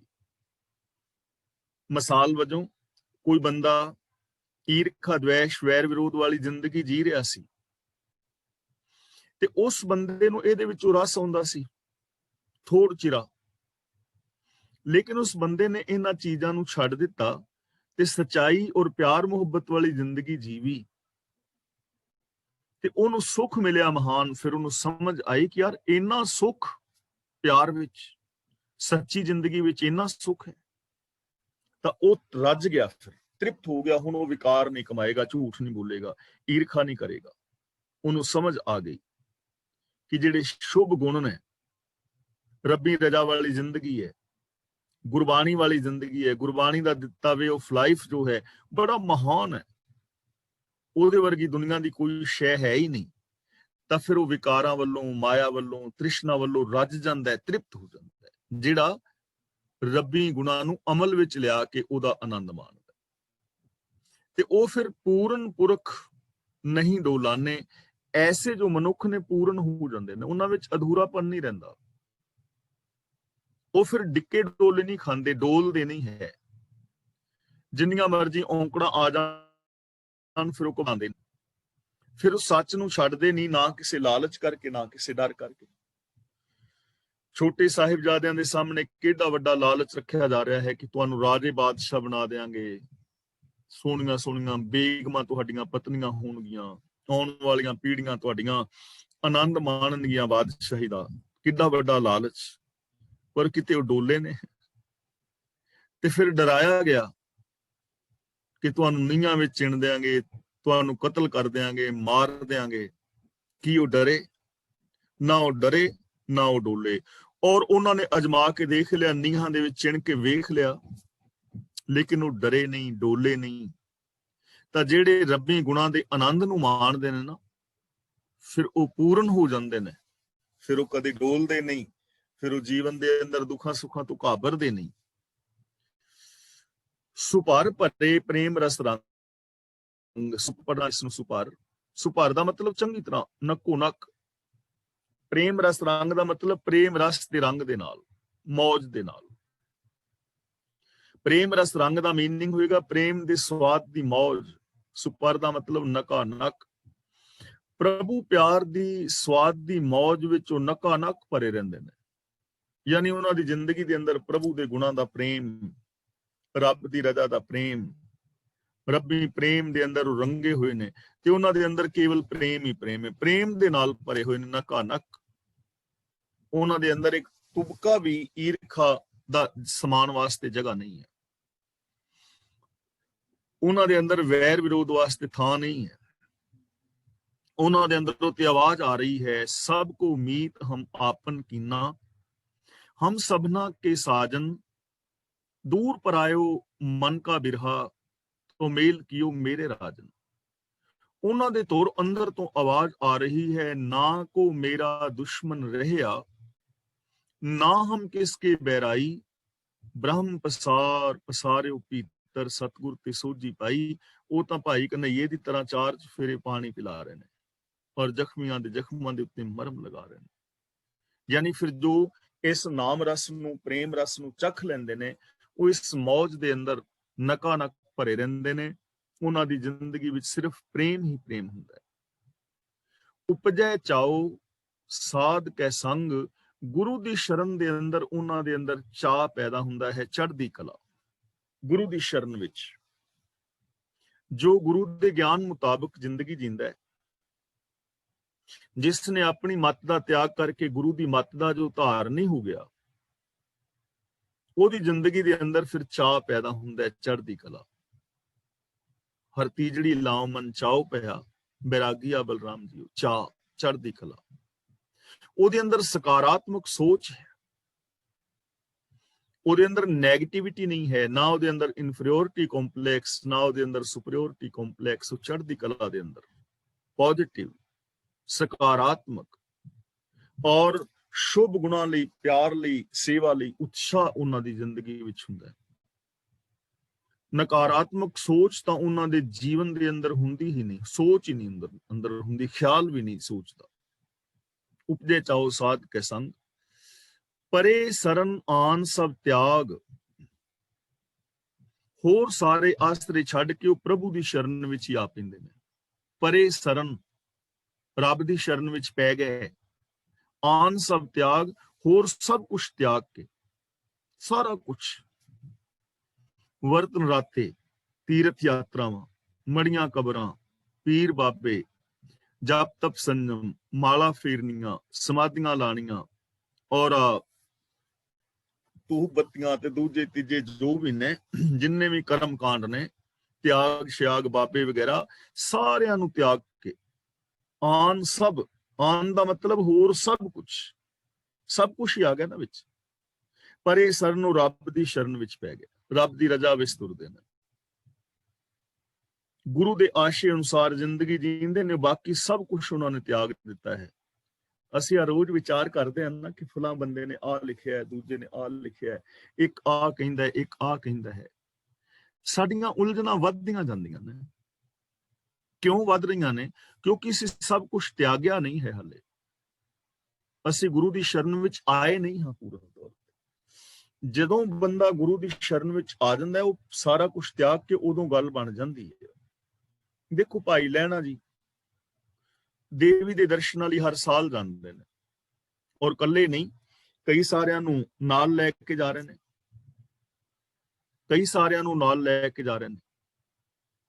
ਹਰ ਸਾਲ ਜਾ ਰਹੇ ਨੇ। ਪਰ ਜਦੋਂ ਗੁਰੂ ਦੀ ਸ਼ਰਨ ਵਿੱਚ ਆਏ, ਉਹਨਾਂ ਨੇ ਸਾਰਾ ਕੁਛ ਇੱਕਦਮ ਛੱਡ ਦਿੱਤਾ। ਇਹ ਨਹੀਂ ਕਿ ਹੌਲੀ ਹੌਲੀ ਛੱਡਿਆ, ਇੱਕਦਮ ਛੱਡ ਦਿੱਤਾ ਸਾਰਾ ਕੁਛ। ਹੁਣ ਉਹ ਦੇਵੀ ਤੇ ਨਹੀਂ ਜਾਂਦੇ, ਕੋਈ ਜੋਤ ਨਹੀਂ, ਕੋਈ ਕੁੰਭ ਨਹੀਂ, ਕੋਈ ਨਾਰੀਅਲ ਨਹੀਂ, ਕੋਈ ਭੇਟ ਨਹੀਂ, ਕੋਈ ਕੁਛ ਨਹੀਂ, ਸਭ ਕੁਛ ਤਿਆਗ ਦਿੱਤਾ, ਗੁਰੂ ਦੀ ਸ਼ਰਨ ਵਿੱਚ ਆ ਗਏ। ਧੰਨ ਗੁਰੂ ਅਮਰਦਾਸ ਜੀ ਮਹਾਰਾਜ, ਅਸੀਂ ਆਮ ਇਤਿਹਾਸ ਪੜ੍ਹਨ ਨਾ ਕਿ 22 ਵਾਰ ਗੰਗਾ ਤੇ ਗਏ, 22 ਸਾਲ ਲਗਾਤਾਰ। ਤੇ ਪੰਜਾਬ ਤੋਂ ਗੰਗਾ ਤੱਕ ਜਾਣ ਦਾ ਕਿੰਨਾ ਸਮਾਂ ਲੱਗਦਾ ਸੀ। ਤੇ ਅੱਜ ਵਾਲੀਆਂ ਟ੍ਰੇਨਾਂ ਤੇ ਜਹਾਜ਼ ਤੇ ਹੈ ਨਹੀਂ ਸੀ, ਮੋਟਰਸਾਈਕਲਾਂ, ਸਕੂਟਰ, ਕਾਰਾਂ। ਪੈਦਲ ਯਾਤਰਾ ਸੀ ਜਾਂ ਘੋੜਸਵਾਰੀ ਸੀ। ਤੇ ਰਾਸਤੇ ਵਿੱਚ ਜੰਗਲ ਦਾ ਰਾਹ, ਚੋਰੀਆਂ ਦਾ ਡਰ, ਲੁੱਟਾਂ ਖੋਹਾਂ ਦਾ ਡਰ। ਰਾਸਤੇ ਵਿੱਚ ਕਿਤੇ ਕਿਤੇ ਧਰਮਸ਼ਾਲਾ ਬਣੀਆਂ ਹੁੰਦੀਆਂ ਸਨ ਰੁਕਣ ਵਾਸਤੇ, 10-20 ਕਿਲੋਮੀਟਰ ਤੇ ਜਾਂ 10-20 ਮੀਲ ਤੇ ਜਿੱਥੇ ਵੀ। ਫਿਰ ਇੰਨੇ 3-4 ਮਹੀਨੇ ਲੱਗ ਜਾਂਦੇ ਆਉਣ ਜਾਣ ਵਿੱਚ। 3-4 ਮਹੀਨੇ ਦਾ ਨਾਲ ਰਾਸ਼ਨ ਖਰਚ ਲੈ ਕੇ ਤੁਰਨਾ, 3-4 ਮਹੀਨੇ ਦਾ ਘਰ ਦਾ ਕੰਮ ਛੱਡਣਾ, ਕਿੰਨਾ ਔਖਾ ਕੰਮ ਸੀ ਨਾ। ਪਰ ਜਾ ਰਹੇ ਸਨ। ਵਰਤ ਰੱਖਦੇ ਹੋਣਗੇ, ਸ਼ਰਾਧ ਕਰਦੇ ਹੋਣਗੇ, ਗੰਗਾ ਤੇ ਜਾ ਰਹੇ ਨੇ, ਤੀਰਥ ਯਾਤਰਾ ਤੇ ਉੱਥੇ ਪੁੰਨ ਦਾਨ ਵੀ ਕਰਦੇ ਹੋਣਗੇ, ਪਿੰਡ ਭਰਾਉਂਦੇ ਹੋਣਗੇ, ਸਾਰੇ ਕੰਮ ਕਰਦੇ ਸੀ ਨਾ। ਪਰ ਅੰਦਰ ਸ਼ਾਂਤੀ ਨਹੀਂ। ਤੇ ਜਦੋਂ ਗੁਰੂ ਦਾ ਸ਼ਬਦ ਬੀਬਾ ਜੀ ਤੋਂ ਸੁਣਿਆ ਭਤੀਜ ਨੂੰ ਤੋਂ ਕਿ ਕੋਇਲੇ ਪਾਪ ਪੜੇ ਤੇ ਸੁਪਰ ਮੰਜ਼ਲਿਆ, ਸੰਨੀ ਚਿੰਤ ਪਈ। ਜਦੋਂ ਆਪਣਾ ਜੀਵਨ ਦਿਸਿਆ ਕਿ ਜੀਵਨ ਤੇ ਐਵੇਂ ਦਾ ਹੀ ਹੈ, ਤੇ ਜਦੋਂ ਬਾਣੀ ਸੁਣੀ, ਭਇਆ ਮਨੂਰ ਕੰਚਨ ਫਿਰ ਹੋਵੇ, ਜੇ ਗੁਰੂ ਮਿਲੇ ਤਿਨੇ ਕਿ ਨੂਰ ਹੋਇਆ ਮਨ ਕੰਚਨ ਹੋ ਸਕਦਾ ਜੇ ਗੁਰੂ ਮਿਲ ਪਵੇ। ਪੁੱਛਿਆ ਵੀ ਬੇਟਾ ਉਹ ਗੁਰੂ ਕੌਣ ਹੈ ਜਿਹਦੀ ਇਹ ਬਾਣੀ ਹੈ? ਤੇ ਦੱਸਿਆ ਗੁਰੂ ਨਾਨਕ ਪਾਤਸ਼ਾਹ ਜੀ ਦੀ। ਉਹ ਕਿੱਥੇ ਨੇ? ਉਹ ਤੇ ਜੋਤੀ ਜੋਤ ਸਮਾ ਗਏ ਨੇ, ਪਰ ਉਹਨਾਂ ਦੀ ਜਗ੍ਹਾ ਤੇ ਮੇਰੇ ਪਿਤਾ ਜੀ ਗੁਰੂ ਅੰਗਦ ਦੇਵ ਜੀ ਸੇਵਾ ਨਿਭਾ ਰਹੇ ਨੇ। ਗੁਰਿਆਈ ਗੱਦੀ ਉਹਨਾਂ ਨੂੰ ਸੌਂਪ ਗਏ ਨੇ, ਗੁਰੂ ਦੀ ਜੋਤ ਉਹਨਾਂ ਦੇ ਵਿੱਚ। ਗੁਰੂ ਅਮਰਦਾਸ ਜੀ ਪਹੁੰਚੇ ਗੁਰੂ ਅੰਗਦ ਦੇਵ ਜੀ ਦੇ ਚਰਨਾਂ ਦੀ ਸ਼ਰਨ ਵਿੱਚ। ਪਰੇ ਸਰਨ ਆਨ ਸਭ ਤਿਆਗ। ਗੁਰੂ ਅੰਗਦ ਦੇਵ ਦੇ ਚਰਨਾਂ ਦੀ ਸ਼ਰਨ ਲਈ ਤੇ ਆਨ ਸਭ ਤਿਆਗ ਦਿੱਤਾ ਨਾ। ਤੀਰਥ ਯਾਤਰਾਵਾਂ, ਵਰਤ ਨਰਾਤੇ ਵਗੈਰਾ ਜਿੰਨੇ ਵੀ ਕਰਮ ਕਾਂਡ ਸਨ ਸਾਰੇ ਛੱਡ ਦਿੱਤੇ, ਇੱਕਦਮ ਛੱਡ ਦਿੱਤੇ, ਕਿਉਂਕਿ ਗੁਰੂ ਦੀ ਸ਼ਰਨ ਵਿੱਚ ਆ ਗਏ, ਬਾਕੀ ਸਾਰਾ ਕੁਝ ਛੱਡ ਦਿੱਤਾ। ਸਾਡੀ ਇਹ ਪ੍ਰੋਬਲਮ ਹੈ, ਕਾਸ਼ ਕਿ ਸਾਨੂੰ ਇਹ ਸਮਝ ਆ ਜਾਏ ਚੀਜ਼ ਕਿ ਅਸੀਂ ਗੁਰੂ ਦੀ ਸ਼ਰਨ ਵਿੱਚ ਆ ਜਾਈਏ ਤੇ ਬਾਕੀ ਸਾਰਾ ਕੁਝ ਤਿਆਗਿਆ ਜਾਣਾ ਹੈ। ਜਦੋਂ ਤੱਕ ਬਾਕੀ ਨਹੀਂ ਤਿਆਗਦੇ, ਇਹਦਾ ਮਤਲਬ ਹਾਲੇ ਕਿਰੇ ਦੋ ਬੇੜੀਆਂ ਵਿੱਚ ਲੱਤਾਂ ਨੇ, ਪਹਿਲੀ ਬੇੜੀ ਚੋਂ ਲੱਤ ਹਾਲੇ ਚੁੱਕੀ ਨਹੀਂ, ਕਿਤੇ ਨਾ ਕਿਤੇ ਕੁਛ ਨਾ ਕੁਛ ਫੜਿਆ ਹੋਇਆ ਹੈ। ਇੱਕ ਬਾਂਹ ਇਧਰੋਂ ਫੜੀ, ਇੱਕ ਬਾਂਹ ਇਧਰੋਂ। ਹੁਣ ਜੇ ਇੱਕ ਇਧਰ ਨੂੰ ਖਿੱਚ ਪਾਏ ਦੂਜਾ ਦੂਜੇ ਨੂੰ, ਤੇ ਕੀ ਹੋਏਗਾ? ਟੂਟੇ ਬਾਹਾਂ ਦੂਹੋਂ ਦਿਸ ਗਈ। ਜੇ ਦੋਵਾਂ ਪਾਸੇ ਬਾਹਾਂ ਫੜ ਕੇ ਖਿੱਚੀ ਤੇ ਟੁੱਟੇਗੀ ਨਾ। ਇਸ ਲਈ ਜ਼ਰੂਰਤ ਹੈ ਬਾਕੀ ਸਾਰੀਆਂ ਮਨਮਤਾਂ ਛੱਡ ਕੇ ਗੁਰੂ ਮਤ ਅਨੁਸਾਰ ਜ਼ਿੰਦਗੀ ਜੀਣੀ, ਉਹਦਾ ਜੀਵਨ ਸਫਲ ਹੋ ਸਕਦਾ ਹੈ। ਤਾਂ ਸਾਨੂੰ ਟਰਾਈ ਕਰਨੀ ਚਾਹੀਦੀ ਹੈ ਬਾਕੀ ਸਾਰੇ ਕਰਮ ਕਾਂਡ ਛੱਡ ਕੇ ਸੱਚੇ ਮਾਰਗ ਚਲਦਿਆਂ ਉਸਤਤ ਕਰੇ ਜਹਾਨ ਵਾਲੇ ਰਾਸਤੇ ਨੂੰ ਅਪਣਾਣਾ। ਗੁਰਸਿੱਖ ਮੀਤ ਚਲੋ ਗੁਰ ਚਾਲੀ, ਯਾਨੀ ਗੁਰਬਾਣੀ ਮੁਤਾਬਕ ਜ਼ਿੰਦਗੀ ਜੀਣੀ ਚਾਹੀਦੀ ਹੈ। ਸਾਡਾ ਗੁਰੂ ਸ੍ਰੀ ਗੁਰੂ ਗ੍ਰੰਥ ਸਾਹਿਬ ਹੈ। ਗੁਰੂ ਗ੍ਰੰਥ ਸਾਹਿਬ ਜੀ ਦੀ ਪਾਵਨ ਬਾਣੀ ਸਾਡਾ ਗੁਰੂ ਹੈ। ਸਭ ਸਿੱਖਣ ਕੋ ਹੁਕਮ ਹੈ ਗੁਰੂ ਮਾਨਿਓ ਗ੍ਰੰਥ। ਇਸ ਲਈ ਸਾਨੂੰ ਬਾਕੀ ਸਾਰੇ ਆਸਰੇ ਪਰਨੇ ਛੱਡ ਕੇ ਗੁਰੂ ਦੀ ਪਾਵਨ ਬਾਣੀ ਦਾ ਓਟ ਔਰ ਆਸਰਾ ਲੈਣਾ ਚਾਹੀਦਾ। ਪਰੇ ਸਰਨ ਆਨ ਸਭ ਤਿਆਗ, ਫਿਰ ਕੀ ਉਹਨਾਂ ਨੂੰ ਫਲ ਕੀ ਮਿਲਦਾ ਹੈ? ਅੰਤਰ ਪ੍ਰਗਾਸ ਅੰਦਿਨ ਲਿਵ ਲਾਗ। ਇਹਨੂੰ ਪ੍ਰਗਾਸ ਨਹੀਂ ਪੜਨਾ, ਪ੍ਰਗਾਸ ਅੱਧਾ ਪੈਰ ਆ ਰਹਾ ਹੈ ਪੱਪੇ ਥੱਲੇ। ਅੰਤਰ ਪ੍ਰਗਾਸ ਅੰਦਿਨ ਲਿਵ ਲਾਗ, ਅੰਦਰ ਚਾਨਣਾ ਹੋ ਗਿਆ ਤੇ ਲਗਾਤਾਰ ਲਿਵ ਲੱਗ ਗਈ। ਉਹਨਾਂ ਦੇ ਅੰਦਰ ਫਿਰ ਚਾਨਣਾ ਹੋ ਜਾਂਦਾ, ਜਿਹੜੇ ਸਾਰੀ ਆਨ ਸਭ ਤਿਆਗ ਗੁਰੂ ਦੀ ਸ਼ਰਨ ਲੈਂਦੇ ਨੇ। ਤੇ ਚਾਨਣੇ ਦਾ ਮਤਲਬ ਇਹ ਨਹੀਂ ਕਿ ਉਹਨਾਂ ਦੇ ਅੰਦਰ ਕੋਈ ਬੱਤੀ ਜਗਦੀ ਹੈ ਦਸਮ ਦੁਆਰ ਵਗੈਰਾ ਵਿੱਚ, ਉਹ ਨਹੀਂ। ਚਾਨਣ ਦਾ ਮਤਲਬ ਗਿਆਨ ਦਾ ਚਾਨਣਾ। ਉਹਨਾਂ ਨੂੰ ਕਾਮਨ ਸੈਂਸ ਮਿਲ ਜਾਂਦੀ ਹੈ, ਉਹਨਾਂ ਨੂੰ ਵਿਵੇਕ ਬੁੱਧ ਮਿਲ ਜਾਂਦੀ ਹੈ, ਭਲੇ ਬੁਰੇ ਦੀ ਪਛਾਣ ਕਰਨ ਜੋਗੇ ਹੋ ਜਾਂਦੇ ਨੇ, ਚੰਗੇ ਮਾੜੇ ਦੀ ਪਛਾਣ ਉਹਨਾਂ ਨੂੰ ਹੋ ਜਾਂਦੀ ਹੈ। ਚੰਗਾ ਕੀ ਹੈ, ਮਾੜਾ ਕੀ ਹੈ, ਹਾਨੀ ਕੀ ਹੈ, ਲਾਭ ਕੀ ਹੈ, ਆਤਮ ਕੀ, ਅਨਾਤਮ ਕੀ, ਧਰਮ ਕੀ, ਅਧਰਮ ਕੀ, ਭਲੇ ਬੁਰੇ ਦੀ ਪਛਾਣ ਹੋ ਜਾਂਦੀ ਹੈ। ਅਨਦਿਨ ਲਿਵ ਲਾਗ, ਤੇ ਦਿਨ ਰਾਤ ਉਹਨਾਂ ਦੀ ਲਗਨ ਰੱਬੀ ਗੁਣਾਂ ਦੇ ਨਾਲ ਲੱਗ ਜਾਂਦੀ ਹੈ। ਲਿਵ ਦਾ ਮਤਲਬ ਲਗਨ, ਉਹਨਾਂ ਦੀ ਲਗਨ ਲੱਗ ਜਾਂਦੀ ਰੱਬੀ ਗੁਣਾਂ ਦੇ ਵਿੱਚ। ਉਹ ਕੇਵਲ ਸਾਰੀ ਜ਼ਿੰਦਗੀ ਰੱਬੀ ਰਜ਼ਾ ਵਿੱਚ ਹੀ ਗੁਜ਼ਾਰਦੇ ਨੇ, ਗੁਣਾਂ ਦੇ ਧਾਰਨੀ ਨੇ।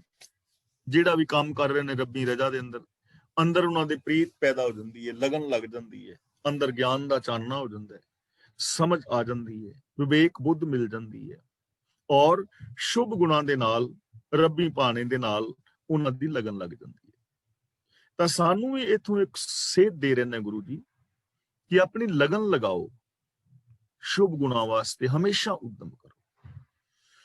ਵੱਡ ਭਾਗੀ ਜਪਿਆ ਪ੍ਰਭ ਸੋਏ, ਵੱਡੇ ਭਾਗਾਂ ਵਾਲੇ ਨੇ ਪ੍ਰਭੂ ਨੂੰ ਜਪਿਆ ਹੈ।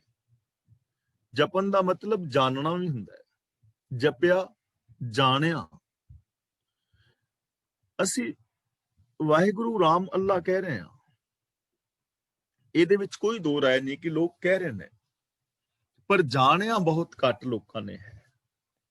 ਜਾਣਨ ਦਾ ਮਤਲਬ ਕਿ ਇੱਕ ਦੂਜੇ ਵਿੱਚ ਰੱਬ ਨੂੰ ਵੇਖ ਕੇ ਤੇ ਇੱਕ ਦੂਜੇ ਦੇ ਨਾਲ ਰੱਬ ਵਰਗਾ ਵਿਹਾਰ ਕਰਨਾ।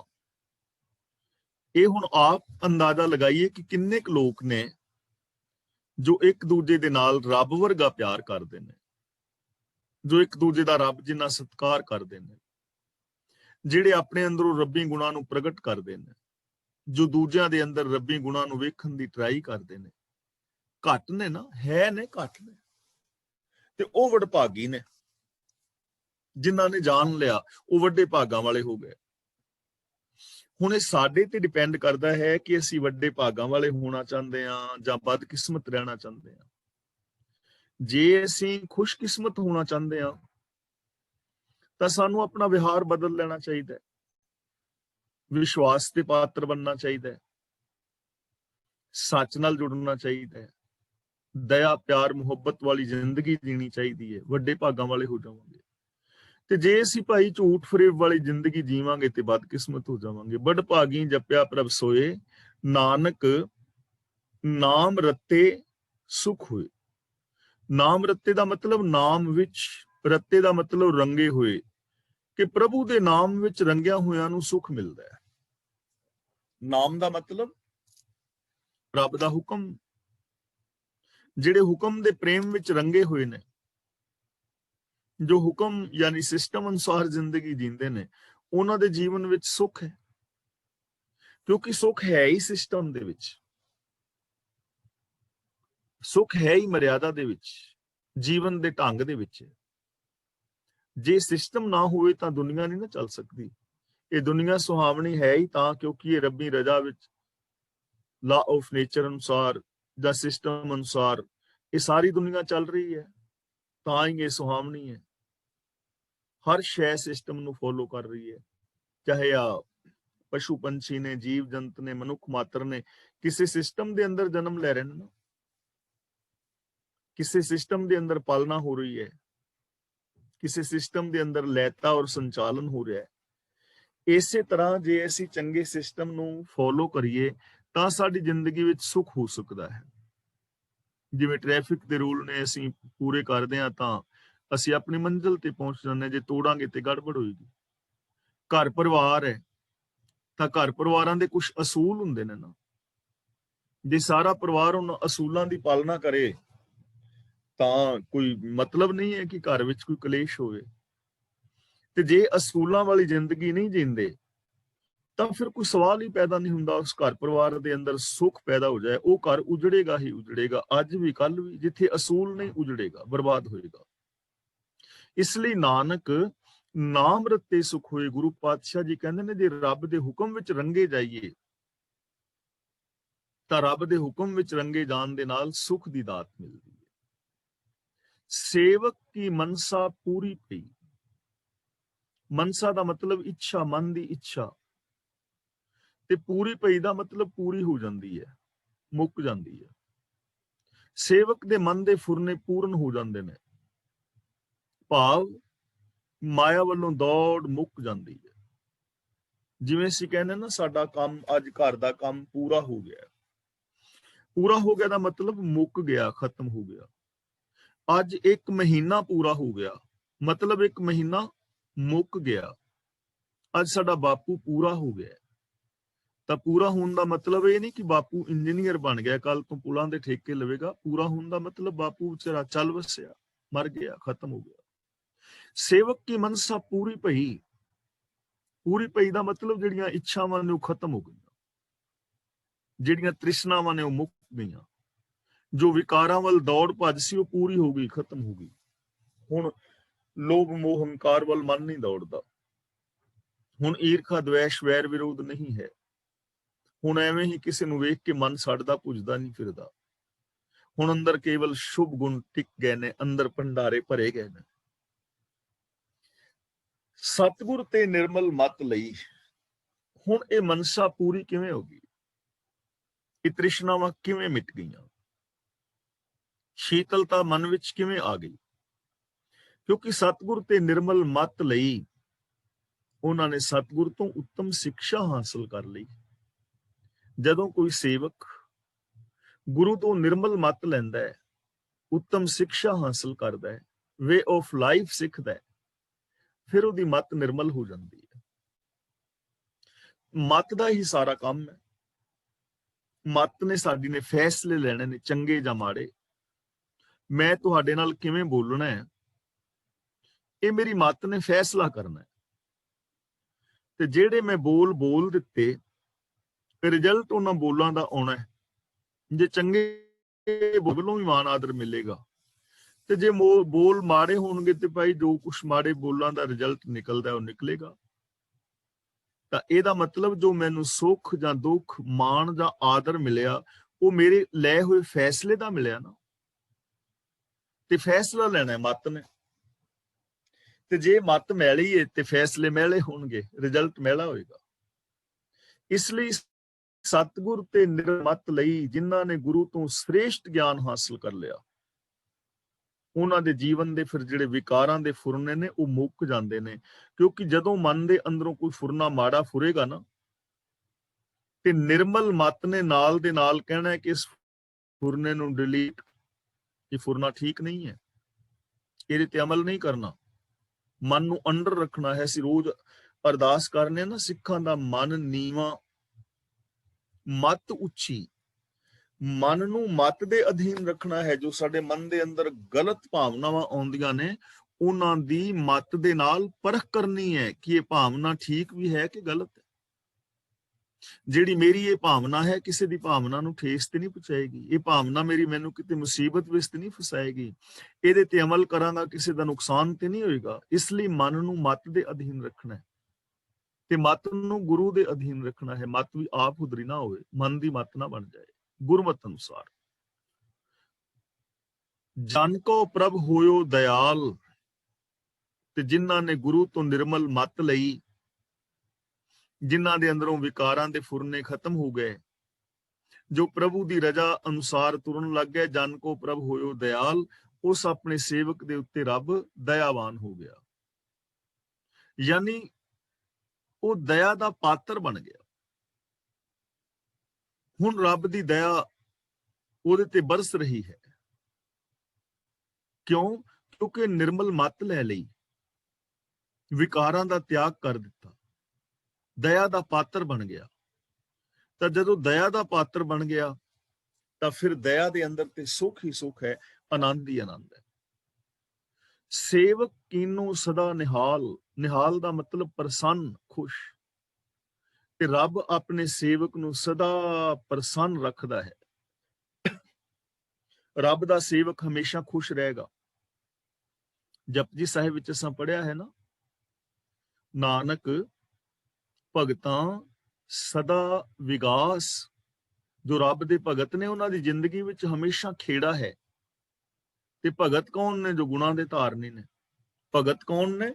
ਜੋ ਰੱਬੀ ਰਜ਼ਾ ਵਿੱਚ ਤੁਰਦੇ ਨੇ। ਸੁਖਮਨੀ ਸੁਖ ਅੰਮ੍ਰਿਤ ਪ੍ਰਭ ਨਾਮ, ਭਗਤ ਜਨਾਂ ਕੇ ਮਨ ਵਿਸਰਾਮ, ਜੋ ਰੱਬੀ ਰਜ਼ਾ ਦੇ ਅੰਦਰ ਚੱਲਦੇ ਨੇ। ਤੇ ਜਿਹੜੇ ਰਜ਼ਾ ਦੇ ਅੰਦਰ ਤੁਰਦੇ ਨੇ, ਉਹ ਫਿਰ ਹਮੇਸ਼ਾ ਖੁਸ਼ ਨੇ। ਰੱਬ ਨੇ ਉਹਨਾਂ ਨੂੰ ਸदैਵੀਂ ਖੁਸ਼ੀ ਦੇ ਦਿੱਤੀ।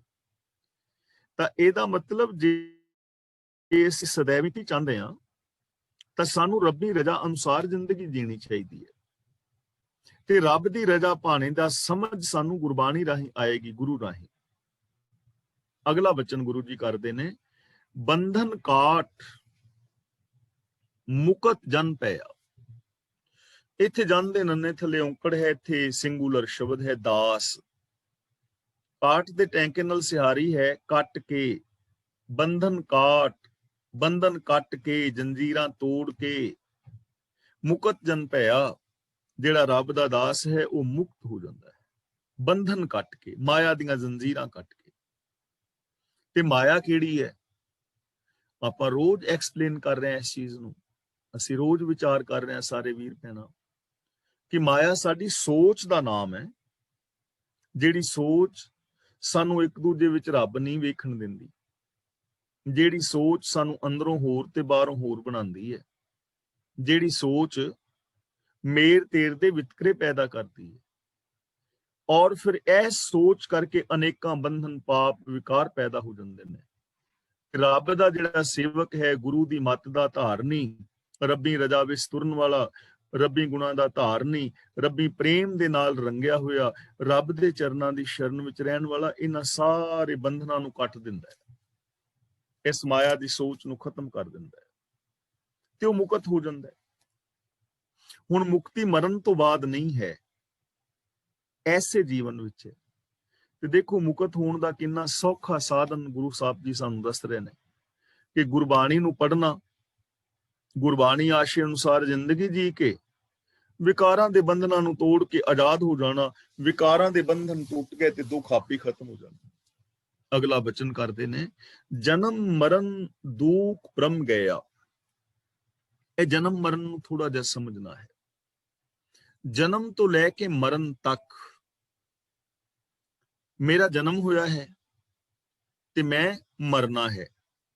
ਤੇ ਜਨਮ ਤੋਂ ਲੈ ਕੇ ਮਰਨ ਤੱਕ ਜਿਹੜੀ ਵਿੱਚ ਸਮਾਂ ਮਿਲਿਆ ਹੈ ਉਹਨੂੰ ਕਹਿੰਦੇ ਨੇ ਜੀਵਨ।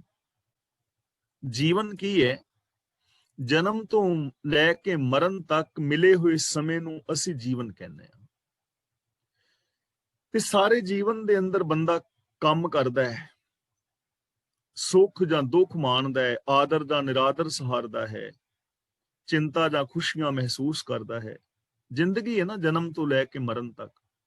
ਇੱਥੇ ਜਨਮ ਮਰਨ ਦੁੱਖ ਭਰਮ ਗਿਆ ਦਾ ਮਤਲਬ ਸਾਰੇ ਜੀਵਨ ਦਾ ਦੁੱਖ ਔਰ ਭਰਮ ਖਤਮ ਹੋ ਜਾਂਦਾ ਹੈ। ਸਾਰੇ ਜੀਵਨ ਦਾ ਦੁੱਖ। ਹੁਣ ਦੁੱਖ ਕਾਹਦੇ ਨੇ? ਦੁੱਖ ਨੇ ਵਿਕਾਰਾਂ ਕਰਕੇ, ਤੇ ਵਿਕਾਰ ਕਾਹਦੇ ਨੇ? ਭਟਕਣਾ ਕਰਕੇ, ਭਰਮ ਕਰਕੇ। ਸਾਡੀ ਜ਼ਿੰਦਗੀ ਵਿੱਚ ਭਰਮ ਹੈ ਨਾ, ਬੰਦੇ ਦੇ ਜੀਵਨ ਦੇ ਵਿੱਚ ਭੁਲੇਖਾ ਹੈ ਕਿ ਜਿਹੋ ਜੀ ਮੈਂ ਜ਼ਿੰਦਗੀ ਜੀ ਰਿਹਾ ਇਹਦੇ ਵਿੱਚੋਂ ਸੁੱਖ ਪੈਦਾ ਹੋਣਗੇ। ਜੇ ਮੈਂ ਠੱਗੀਆਂ ਸ਼ੱਗੀਆਂ ਮਾਰ ਕੇ ਬਹੁਤ ਸਾਰਾ ਪੈਸਾ ਇਕੱਠਾ ਕਰ ਲਵਾਂ, ਵੱਡਾ ਸਾਰਾ ਮੇਰੇ ਕੋਲ ਘਰ ਹੋਵੇ, ਤਾਂ ਫਿਰ ਮੇਰੀ ਜ਼ਿੰਦਗੀ ਵਿੱਚ ਸੁੱਖ ਆ ਜਾਏਗਾ। ਔਰ ਕਈ ਲੋਕ ਐਵੇਂ ਕਰ ਵੀ ਲੈਂਦੇ ਨੇ, ਅਜਮਾਇਆ ਹੈ ਲੋਕਾਂ ਨੇ, ਪਰ ਅਜਮਾ ਕੇ ਉਹਨਾਂ ਨੇ ਵੇਖਿਆ ਹੈ ਤੇ ਅਖੀਰ ਰਿਜ਼ਲਟ ਇਹ ਕੱਢਿਆ ਵੀ ਭਾਈ ਮੇਰਾ ਪੈਸੇ ਵਿੱਚ ਸੁੱਖ ਨਹੀਂ ਹੈ, ਸੁੱਖ ਤਾਂ ਗੁਨਾਹ ਕਰਕੇ ਹੈ। ਦੋ ਚੀਜ਼ਾਂ ਨੇ, ਇੱਕ ਤੰਦਰੁਸਤੀ ਤੇ ਇੱਕ ਘਰੇਲੂ ਪ੍ਰੇਮ। ਇਹ ਬਹੁਤ ਘੱਟ ਲੋਕਾਂ ਨੂੰ ਮਿਲਦਾ ਨਾ। ਮਿਲਿਆ ਤਾਂ ਹੁੰਦਾ ਪਰ ਉਹਨੂੰ ਸੰਭਾਲ ਨਹੀਂ ਅਸੀਂ ਪਾਉਂਦੇ। ਪੈਸੇ ਦੇ ਨਾਲ ਖੁਸ਼ੀ ਜਾਂ ਸੁੱਖ ਨਹੀਂ ਮਿਲਦਾ। ਪੈਸਾ ਸਾਡੀ ਲਾਈਫ ਸਟਾਈਲ ਨੂੰ ਬਦਲ ਸਕਦਾ ਹੈ, ਇਹਦੇ ਵਿੱਚ ਕੋਈ ਦੋ ਰਾਏ ਨਹੀਂ। ਪੈਸਾ ਲਾਈਫ ਸਟਾਈਲ ਨੂੰ ਬਦਲ ਦਿੰਦਾ ਹੈ। ਮੈਂ ਸਾਈਕਲ ਤੇ ਫਿਰਦਾ ਸਾਂ, ਹੁਣ ਜੇ ਪੈਸਾ ਹੈ ਤੇ ਮੈਂ ਕਾਰ ਵਿੱਚ ਫਿਰਦਾ, ਜਹਾਜ਼ਾਂ ਤੇ ਚੜ੍ਹਦਾ। ਪੈਸਾ ਨਹੀਂ ਸੀ, ਗਰੀਬੀ ਸੀ, ਬਾਜਰੇ ਦੀਆਂ ਰੋਟੀਆਂ, ਮਕਈ ਦੀਆਂ ਬਾਜਰੇ ਦੀਆਂ ਮਕਈ ਦੀਆਂ ਖਾਂਦੇ ਸਨ ਰੋਟੀਆਂ। ਅੱਜ ਅਸੀਂ ਬਾਜਰੇ ਮਕਈ ਦੀਆਂ ਲੱਭਦੇ ਫਿਰਦੇ ਹਾਂ, ਉਦੋਂ ਖਾਣ ਨੂੰ ਮਿਲਦੀਆਂ ਸਨ ਤੇ ਭੱਜੀਦਾ ਸੀ ਵੀ ਕਣਕ ਦੀ ਕਿਤੇ ਰੋਟੀ ਮਿਲ ਜਾਏ, ਪ੍ਰਾਹੁਣਾ ਆਉਣਾ ਤੇ ਕਣਕ ਦੀ ਰੋਟੀ। ਗੁੜ ਦੀ ਬਣਾਈ ਸੀ ਨਾ ਚਾਹ। ਅੱਜ ਕੱਲ ਅਸੀਂ ਗੁੜ ਦੀ ਚਾਹ ਲਈ ਤਰਸਨੇ ਆ, ਪਰ ਉਦੋਂ ਪ੍ਰਾਹੁਣਾ ਆਉਂਦਾ ਸੀ ਨਾ ਪਹਿਲੋਂ, ਤੇ ਉਦੋਂ ਕਿਤੇ ਖੰਡ ਦੀ ਚਾਹ, ਤੇ ਅਣਾਣੇ ਪਿੱਟਣਾ ਪਾਉਂਦੇ ਸਨ ਵੀ ਅਸੀਂ ਵੀ ਖੰਡ ਦੀ ਚਾਹ ਲੈਣੀ ਹੈ, ਤੇ ਅਣਾਣਿਆਂ ਨੂੰ ਪਾਸੇ ਕਰਕੇ ਤੇ ਪ੍ਰਾਹੁਣੇ ਨੂੰ ਗੜਵੀ ਚ ਪਾ ਕੇ ਚਾਹ ਦੇਈਦੀ ਸੀ ਵੀ ਇਹਨਾਂ ਨੇ ਪਿੱਟਣਾ, ਥੋੜੀ ਥੋੜੀ ਪਾ ਦੇਣੀ, ਪਿਆ ਲੋ ਪੀ ਲੋ। ਯਾਨੀ ਪੈਸਾ ਲਾਈਫ ਸਟਾਈਲ ਬਦਲ ਸਕਦਾ ਹੈ। ਗੁੜ ਤੋਂ ਖੰਡ ਦੀ ਚਾਹ ਬਣਨੀ ਸ਼ੁਰੂ ਹੋ ਜਾਏਗੀ, ਸਾਈਕਲਾਂ ਤੋਂ ਕਾਰਾਂ ਮੋਟਰਸਾਈਕਲਾਂ ਆ ਜਾਣਗੀਆਂ, ਹੱਥ ਦੀਆਂ ਪੱਖੀਆਂ ਤੋਂ ਏਸੀ ਰੂਮ ਆ ਜਾਣਗੇ, ਲੇਕਿਨ ਮੈਂਟੈਲਿਟੀ ਚੇਂਜ ਨਹੀਂ ਕਰਦਾ, ਸੋਚ ਨਹੀਂ ਚੇਂਜ ਕਰਦਾ। ਜੇ ਸੋਚ ਘਟੀਆ ਤੇ ਘਟੀਆ ਹੀ ਹੈ। ਬਹੁਤ ਸਾਰੇ ਪੈਸੇ ਕਰਕੇ ਵਿਚਾਰੇ ਗਰੀਬ ਨੇ, ਲੇਕਿਨ ਸੋਚ ਬੜੀ ਉੱਚੀ ਹੈ। ਬਹੁਤ ਸਾਰੇ ਅਮੀਰ ਲੋਕ ਨੇ, ਉਹਨਾਂ ਦੀ ਸੋਚ ਬੜੀ ਚੰਗੀ ਹੈ, ਪਰ ਬਹੁਤੇ ਲੋਕ ਨੇ ਪੈਸਾ ਤੇ ਬਹੁਤੇ ਪਰ ਸੋਚ ਬੜੀ ਮਾੜੀ ਹੈ। ਇਸ ਲਈ ਜਨਮ ਮਰਨ ਦੁੱਖ ਭਰਮ ਗਿਆ ਵੀ ਜਨਮ ਤੋਂ ਲੈ ਕੇ ਮਰਨ ਤੱਕ, ਯਾਨੀ ਸਾਰੇ ਜੀਵਨ ਦਾ ਦੁੱਖ ਔਰ ਭਰਮ ਖਤਮ ਹੋ ਜਾਂਦਾ ਹੈ। ਉਹਨਾਂ ਦੀ ਜ਼ਿੰਦਗੀ ਚੋਂ ਭਰਮ ਮੁੱਕ ਜਾਂਦਾ ਹੈ। ਜੀਵਨ ਵਿੱਚ ਅਸਲੀਅਤ ਦੀ ਸਮਝ ਆ ਜਾਂਦੀ ਹੈ ਕਿ ਅਸਲੀਅਤ ਹੈ, ਤੱਤ ਦਾ ਪਤਾ ਲੱਗ ਜਾਂਦਾ ਹੈ, ਗਿਆਨ ਦਾ ਪ੍ਰਕਾਸ਼ ਹੋ ਜਾਂਦਾ ਹੈ। ਔਰ ਜਿੱਥੋਂ ਭਰਮ ਚਲੇ ਜਾਣ ਉੱਥੋਂ ਫਿਰ ਦੁੱਖ ਵੀ ਖਤਮ ਹੋ ਜਾਂਦਾ ਹੈ। ਤਾਂ ਇਸ ਤਰ੍ਹਾਂ ਗੁਰਮਤ ਆਸੇ ਅਨੁਸਾਰ ਜ਼ਿੰਦਗੀ ਜੀ ਕੇ ਸਾਰੇ ਜੀਵਨ ਦੇ ਵਿੱਚੋਂ ਭਰਮ ਮਿਟਾ ਕੇ, ਦੁੱਖਾਂ ਨੂੰ ਖਤਮ ਕਰਕੇ ਸੁਖੀ ਜ਼ਿੰਦਗੀ ਜੀਵੀ ਜਾ ਸਕਦੀ ਹੈ। ਇੱਛ ਪੂਰੀ ਸ਼ਰਧਾ ਸਭ ਪੂਰੀ। ਇੱਛ ਦਾ ਮਤਲਬ ਇੱਛਾ ਵਾ, ਤੇ ਇੱਥੇ ਸ਼ਰਧਾ ਦਾ ਮਤਲਬ ਹੈ ਖੁਆਹਿਸ਼। ਸ਼ਰਧਾ ਵਿਸ਼ਵਾਸ ਨੂੰ ਵੀ ਕਹਿੰਦੇ ਨੇ, ਪਰ ਇੱਥੇ ਸ਼ਰਧਾ ਦਾ ਮਤਲਬ ਖੁਆਹਿਸ਼ ਹੈ। ਸੇਵਕ ਦੀ ਇੱਛਾ ਤੇ ਸ਼ਰਧਾ ਸਭ ਸਿਰੇ ਚੜ ਜਾਂਦੀ, ਤ੍ਰਿਪਤ ਹੋ ਜਾਂਦੀ ਹੈ, ਪੂਰੀਆਂ ਹੋ ਜਾਂਦੀਆਂ। ਉਹਨਾਂ ਦੀ ਫਿਰ ਕੋਈ ਖੁਆਹਿਸ਼ ਨਹੀਂ ਰਹਿੰਦੀ। ਉਹਨਾਂ ਦੀ ਕੋਈ ਚਾਹਤ ਹੈ ਗੁਣਾ ਵਾਲੀ ਜ਼ਿੰਦਗੀ ਜੀਣੀ, ਰੱਬੀ ਰਜ਼ਾ ਦੇ ਅੰਦਰ ਤੁਰਨਾ। ਰੱਬੀ ਰਜ਼ਾ ਤੋਂ ਬਾਹਰ ਕੋਈ ਚਾਹਤ ਹੈ ਹੀ ਨਹੀਂ। ਉਹਨਾਂ ਨੂੰ ਸਮਝ ਆ ਜਾਂਦੀ ਕਿ ਰੱਬ ਦੀ ਰਜ਼ਾ ਤੋਂ ਬਾਹਰ ਕੁਝ ਹੋ ਸਕਦਾ ਨਾ। ਉਹਨਾਂ ਦੇ ਅੰਦਰ ਹੁਣ ਚਾਹਤ ਹੀ ਨਹੀਂ ਹੈ ਕਿ ਮੈਂ ਵਰਤ ਰੱਖ ਲਵਾਂ, ਸਰਾਧ ਕਰ ਲਵਾਂ। ਅੰਦਰ ਪਤਾ ਲੱਗ ਗਿਆ ਵੀ ਇਹਨਾਂ ਚੀਜ਼ਾਂ ਨਾਲ ਕੁਛ ਨਹੀਂ। ਹੁਣ ਉਹਨਾਂ ਦੀ ਇੱਛਾ ਐਸੀ ਹੈ ਹੀ ਨਹੀਂ ਤੀਰਥਾਂ ਦੀ, ਜਪ ਤਪ ਸੰਜਮ ਦੀ, ਸਮਾਧੀਆਂ ਦੀ। ਉਹਨਾਂ ਦੀਆਂ ਇਹ ਚੀਜ਼ਾਂ ਹੀ ਖਤਮ ਹੋ ਗਈਆਂ। ਉਹਨਾਂ ਨੂੰ ਪਤਾ ਹੈ ਕਿ ਰੱਬੀ ਰਜ਼ਾ ਤੋਂ ਬਾਹਰ ਕੁਛ ਨਹੀਂ ਹੋ ਸਕਦਾ। ਗੁਣਾ ਦੇ ਤਾਬੇ ਤੇ ਇਹ ਸਾਰੇ ਕਰਮ ਕਰਨੇ ਸਨ ਕਿ ਸ਼ਾਇਦ ਇਹ ਕੰਮ ਕੀਤਿਆਂ ਸਾਨੂੰ ਕੁਝ ਮਿਲ ਜਾਏ। ਵੀ ਸਰਸਵਤੀ ਦੀ ਪੂਜਾ ਕਰਾਂਗੇ ਤਾਂ ਵਿਦਿਆ ਮਿਲੇਗੀ। ਅਸੀਂ ਨਿੱਕੇ ਨਿੱਕੇ ਹੁੰਦੇ ਸਨ ਤੇ ਸਾਨੂੰ ਸਮਝਾਇਆ ਜਾਂਦਾ ਸੀ ਵੀ ਜੇ ਮੋਰ ਦੇ ਖੰਭ ਧਰੀਏ ਨਾ ਕਿਤਾਬਾਂ ਦੇ ਵਿੱਚ ਤੇ ਵਿਦਿਆ ਬੜੀ ਹੁੰਦੀ ਹੈ। ਪੜ੍ਹਾਈ ਮੇਰੇ ਖਿਆਲ ਤੁਸੀਂ ਵੀ ਧਰਦੇ ਹੋਗੇ ਜ਼ਰੂਰ, ਮੈਂ ਤੇ ਧਰਦਾ ਰਿਹਾ ਵਾਂ। ਮੋਰ ਦਾ ਖੰਭ ਲੱਭ ਕੇ ਤੇ ਕਿਤਾਬ ਦੇ ਵਿੱਚ ਧਰਨਾ, ਵੀ ਪੜ੍ਹਾਈ ਬੜੀ ਆਉਂਦੀ ਹੈ। ਹੁਣ ਸਮਝ ਆ ਗਈ ਨਾ ਵੀ ਮੋਰ ਦੇ ਖੰਭਾਂ ਨਾਲ ਤੇ ਜੇ ਪੜ੍ਹਾਈ ਆਉਂਦੀ ਹੋਵੇ ਤੇ ਫਿਰ ਦੁਨੀਆ ਦਾ ਸਭ ਤੋਂ ਵੱਡਾ ਵਿਦਵਾਨ ਮੋਰ ਚਾਹੀਦਾ। ਮੋਰ ਤੇ ਫਿਰ ਕਿਸੇ ਕਾਲਜ ਦਾ ਪ੍ਰਿੰਸੀਪਲ ਚਾਹੀਦਾ ਨਾ। ਜੇ ਉਹਦੇ ਨਿੱਕੇ ਜਿਹੇ ਖੰਭ ਦੇ ਨਾਲ ਸਾਨੂੰ ਪੜ੍ਹਾਈ ਆ ਸਕਦੀ ਹੋਵੇ ਤਾਂ ਪੜ੍ਹਾਈ ਖੰਭਾਂ ਨਾਲ ਨਹੀਂ ਆਉਂਦੀ, ਪੜ੍ਹਾਈ ਕਰਨ ਨਾਲ ਆਉਂਦੀ ਹੈ। ਤਾਂ ਹੁਣ ਇਹ ਇੱਛਾ ਤੇ ਖਤਮ ਹੋ ਗਈ ਨਾ ਵੀ ਮੋਰ ਦਾ ਖੰਭ ਹੁਣ ਮਿਲੇ ਤੇ ਮੈਂ ਉਹਨੂੰ ਕਿਤਾਬ ਵਿੱਚ ਧਰਾਂ, ਮੈਨੂੰ ਕਿਤਾਬ ਯਾਦ ਹੁਣ ਮੈਂ ਨਹੀਂ ਰੱਖਾਂਗਾ ਕਿਉਂਕਿ ਪਤਾ ਲੱਗ ਗਿਆ ਨਾ। ਇਹੋ ਜਿਹੀਆਂ ਇੱਛਾਵਾਂ ਫਿਰ ਸਾਰੀਆਂ ਮੁੱਕ ਜਾਂਦੀਆਂ ਨੇ। ਨਿੱਕੇ ਨਿੱਕੇ ਵਹਿਮ ਹੁੰਦੇ ਸਨ ਨਾ, ਘਰ ਸ਼ਾਮ ਨੂੰ ਲੇਟ ਆਉਣਾ ਤੇ ਪਤਾ ਸੀ ਵੀ ਹੁਣ ਘਰ ਗਏ ਤੇ ਮਾਂ ਨੇ ਜਾਂਦਿਆਂ ਛਿੱਤਰ ਪੂਲਾ ਕਰਨਾ ਹੈ, ਤੇ ਫਿਰ ਨਾਲ ਦੇ ਸਾਥੀਆਂ ਨੇ ਕਹਿਣਾ ਵੀ ਜੇ ਵੱਡੇ ਪੱਥਰ ਦੇ ਉੱਤੇ ਛੋਟਾ ਪੱਥਰ ਧਰ ਕੇ ਜਾਈਏ ਫਿਰ ਘਰੋਂ ਕੁੱਟਣੀ ਪੈਂਦੀ, ਤੇ ਪੱਥਰ ਲੱਭਦੇ ਫਿਰੀਦਾ ਸੀ ਵੀ ਹੁਣ ਜਾਣ ਲੱਗੇ ਵੱਡੇ ਦੇ ਉੱਤੇ ਛੋਟਾ ਧਰ ਦਈਏ ਤੇ ਘਰੋਂ ਕੁੱਟਣਾ ਪਵੇਗੀ। ਯਾਨੀ ਇਹੋ ਜਿਹੇ ਜਿਹੜੇ ਵਹਿਮ ਨੇ, ਅੰਧ ਵਿਸ਼ਵਾਸ ਨੇ, ਉਹ ਸਾਰੇ ਉੱਡ ਪੁੱਡ ਜਾਂਦੇ ਨੇ। ਹੁਣ ਸਮਝ ਆ ਗਈ ਨਾ ਵੀ ਕੁੱਟ ਤੇ ਪੈਗੀ ਜੇ ਅਸੀਂ ਗਲਤ ਕੰਮ ਕਰਾਂਗੇ ਤੇ, ਯਾਨੀ ਦੁੱਖ ਹੋਏਗਾ। ਇਸ ਲਈ ਜੋ ਗੁਰੂ ਦੇ ਚਰਨਾਂ ਦੀ ਸ਼ਰਨ ਵਿੱਚ ਆਉਂਦਾ ਹੈ, ਉਹਦੀਆਂ ਐਸੀਆਂ ਜਿਹੜੀਆਂ ਕਾਮਨਾਵਾਂ ਨੇ, ਵਿਕਾਰਾਂ ਦੀਆਂ, ਪਾਪਾਂ ਅਪਰਾਧਾਂ ਦੀਆਂ, ਉਹ ਮੁੱਕ ਜਾਂਦੀਆਂ ਨੇ। ਉਹਨਾਂ ਨੂੰ ਸਮਝ ਹੁੰਦੀ ਹੈ ਕਿ ਮੈਂ ਕੇਵਲ ਰੱਬੀ ਰਜ਼ਾ ਦੇ ਅੰਦਰ ਜ਼ਿੰਦਗੀ ਗੁਜ਼ਾਰਨੀ ਹੈ, ਔਰ ਪ੍ਰਭੂ ਦੇ ਗੁਣ ਹੀ ਉਹਨਾਂ ਦੀ ਜ਼ਿੰਦਗੀ ਦਾ ਗੋਲ ਤੇ ਏਮ ਬਣ ਜਾਂਦੇ ਨੇ। ਰਵ ਰਹਿਆ ਸਤ ਸੰਗ ਹਜ਼ੂਰੀ, ਤੇ ਉਹਨਾਂ ਨੂੰ ਸਮਝ ਪੈ ਜਾਂਦੀ ਹੈ ਕਿ ਪ੍ਰਭੂ ਸਭ ਥਾਂ ਦੇ ਉੱਤੇ ਰਮਿਆ ਹੋਇਆ ਹੈ ਔਰ ਮੇਰੇ ਨਾਲ ਹੈ, ਔਰ ਮੈਂ ਉਹਦੇ ਹਜ਼ੂਰੀ ਵਿੱਚ ਵਸ ਰਿਹਾ ਹਾਂ। ਹਾਜ਼ਰ ਨਾਜ਼ਰ ਹੈ ਰੱਬ, ਕਹੋ ਰਵਿਦਾਸ ਹਾਥ ਪੈ ਨੇਰੇ। ਉਹਨਾਂ ਨੂੰ ਗੁਰੂ ਗਿਆਨ ਰਾਹੀਂ ਸਮਝ ਪੈ ਜਾਂਦੀ ਹੈ ਕਿ ਸਭ ਥਾਂ ਤੇ ਵਿਆਪਕ ਹੈ, ਸਭ ਥਾਈਂ ਵਿਆਪਕ ਤੇ ਆਪਣੇ ਅੰਗ ਸੰਗ ਦਿਸਦਾ ਹੈ। ਰਵ ਰਹਿਆ ਸਦ ਸੰਗ ਹਜ਼ੂਰੀ, ਐਸੇ ਸੇਵਕਾਂ ਨੂੰ ਪ੍ਰਭੂ ਸਭ ਥਾਈਂ ਵਿਆਪਕ ਔਰ ਆਪਣੇ ਅੰਗ ਸੰਗ ਦਿਸਦਾ ਹੈ। ਦੇਖੋ ਕਿੰਨਾ ਸੌਖਾ ਕੰਮ ਰੱਬ ਦੇ ਦਰਸ਼ਨ ਕਰਨ ਦਾ, ਰੱਬ ਵਿੱਚ ਮਿਲਣ ਦਾ, ਰੱਬ ਨੂੰ ਅਨੁਭਵ ਕਰਨ ਦਾ, ਕਿੰਨੇ ਸੌਖੇ ਢੰਗ ਦੇ ਨਾਲ ਗੁਰੂ ਜੀ ਨੇ ਸਮਝਾਇਆ। ਹੁਣ ਇਸ ਤੋਂ ਸੌਖਾ ਸਾਧਨ ਹੋਰ ਕੀ ਹੋ ਸਕਦਾ ਹੈ ਕਿ ਸਿਰਫ ਔਗੁਣਾਂ ਨੂੰ ਛੱਡ ਕੇ ਗੁਣਾਂ ਦੇ ਧਾਰਨੀ ਹੋਣਾ ਹੈ, ਪਖੰਡਾਂ ਨੂੰ ਛੱਡ ਕੇ ਸੱਚ ਦੇ ਨਾਲ ਜੁੜਨਾ ਹੈ, ਆਪਣੇ ਮਨ ਦੀ ਮੱਤ ਨੂੰ ਛੱਡ ਕੇ ਗੁਰਮਤਿ ਆਸ਼ੇ ਅਨੁਸਾਰ ਜ਼ਿੰਦਗੀ ਜੀਣੀ ਹੈ।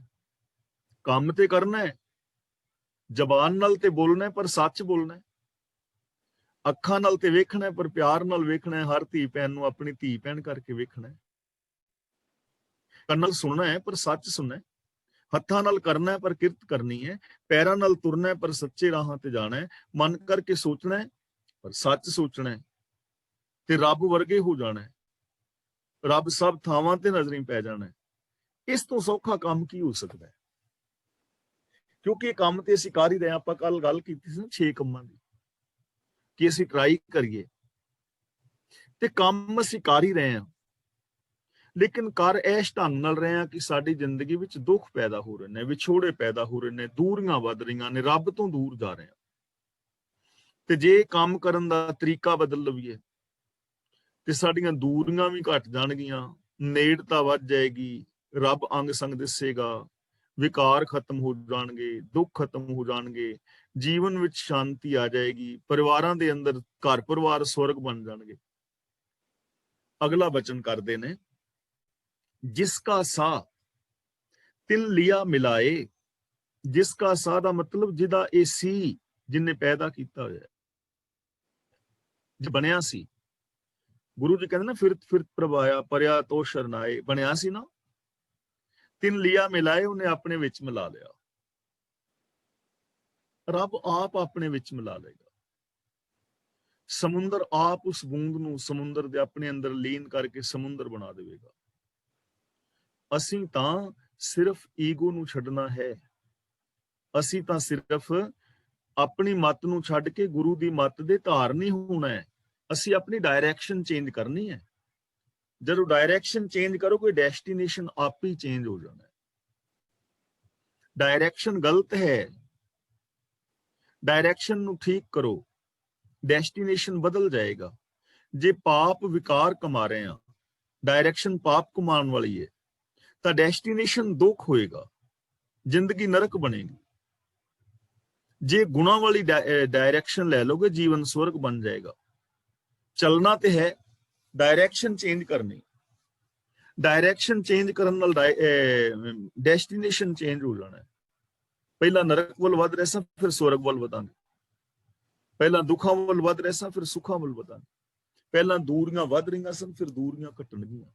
पहला चिंतावां परेशानियां सन, फिर खुशियां आउणगीਆਂ। इन्ना की काम करना है।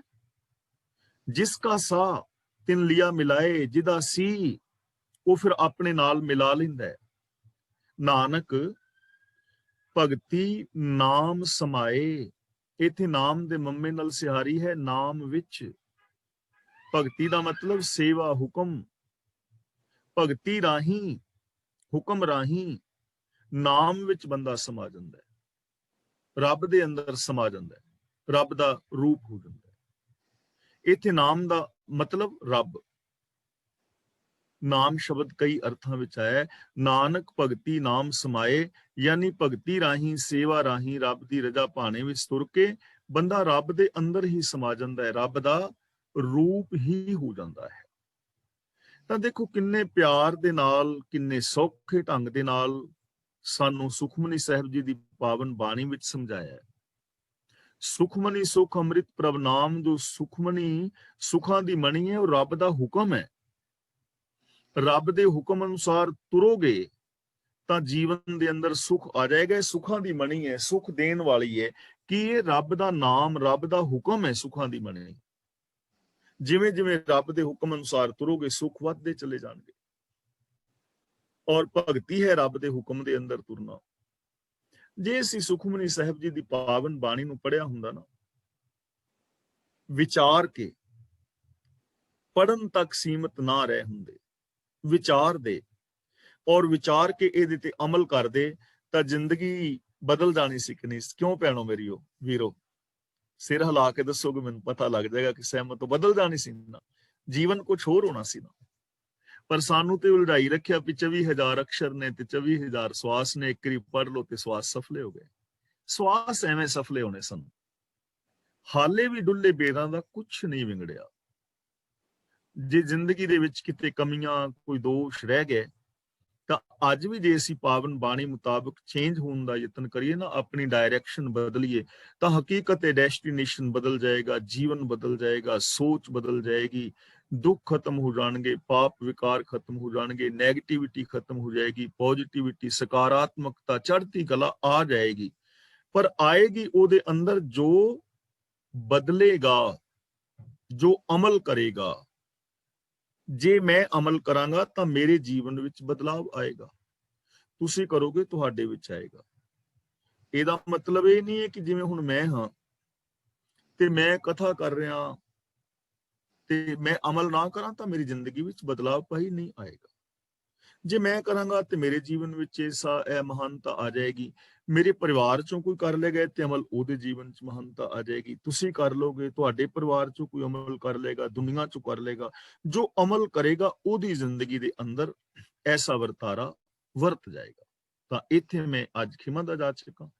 ਅੱਜ ਜੋ ਅਸਾਂ ਵਿਚਾਰ ਕੀਤੀ ਹੈ, ਇਸ ਵਿਚਾਰ ਦੇ ਸੰਦਰਭ ਵਿੱਚ ਜੇ ਕਿਸੇ ਵੀਰ ਭੈਣ ਦਾ ਕੋਈ ਸਵਾਲ ਹੋਏ ਤਾਂ ਆਪ ਸਵਾਲ ਕਰ ਸਕਦੇ ਹੋ। ਔਰ ਜੋ ਅੱਜ ਅਸਾਂ ਵਿਚਾਰੀ ਹੈ, ਇਹਦੇ ਵਿੱਚ ਆਪਣੇ ਵਿਊਜ਼ ਦੇਣਾ ਚਾਹੋ ਤਾਂ ਆਪ ਦੇ ਸਕਦੇ ਹੋ ਅਨਮਿਊਟ ਹੋ ਕੇ। ਤੇ ਟਰਾਈ ਜ਼ਰੂਰ ਕਰਿਆ ਕਰੋ ਆਪਣੇ ਵਿਊਜ਼ ਦੇਣ ਦੇ, ਕਿਉਂਕਿ ਉਹਦੇ ਨਾਲ ਇਹ ਸਮਝ ਆ ਜਾਂਦੀ ਹੈ ਕਿ ਸਾਨੂੰ ਅੱਜ ਇਹ ਚੀਜ਼ ਸਮਝ ਆਈ ਹੈ। ਔਰ ਇਹ ਟਰਾਈ ਕਰੋ ਕਿ ਜੋ ਅਸੀਂ ਅੱਜ 3 ਪਦਿਆਂ ਦੀ ਵਿਚਾਰ ਕੀਤੀ ਹੈ ਨਾ, ਸਵਾਲ ਇਹਦੇ ਵਿੱਚੋਂ ਹੀ ਹੋਣ।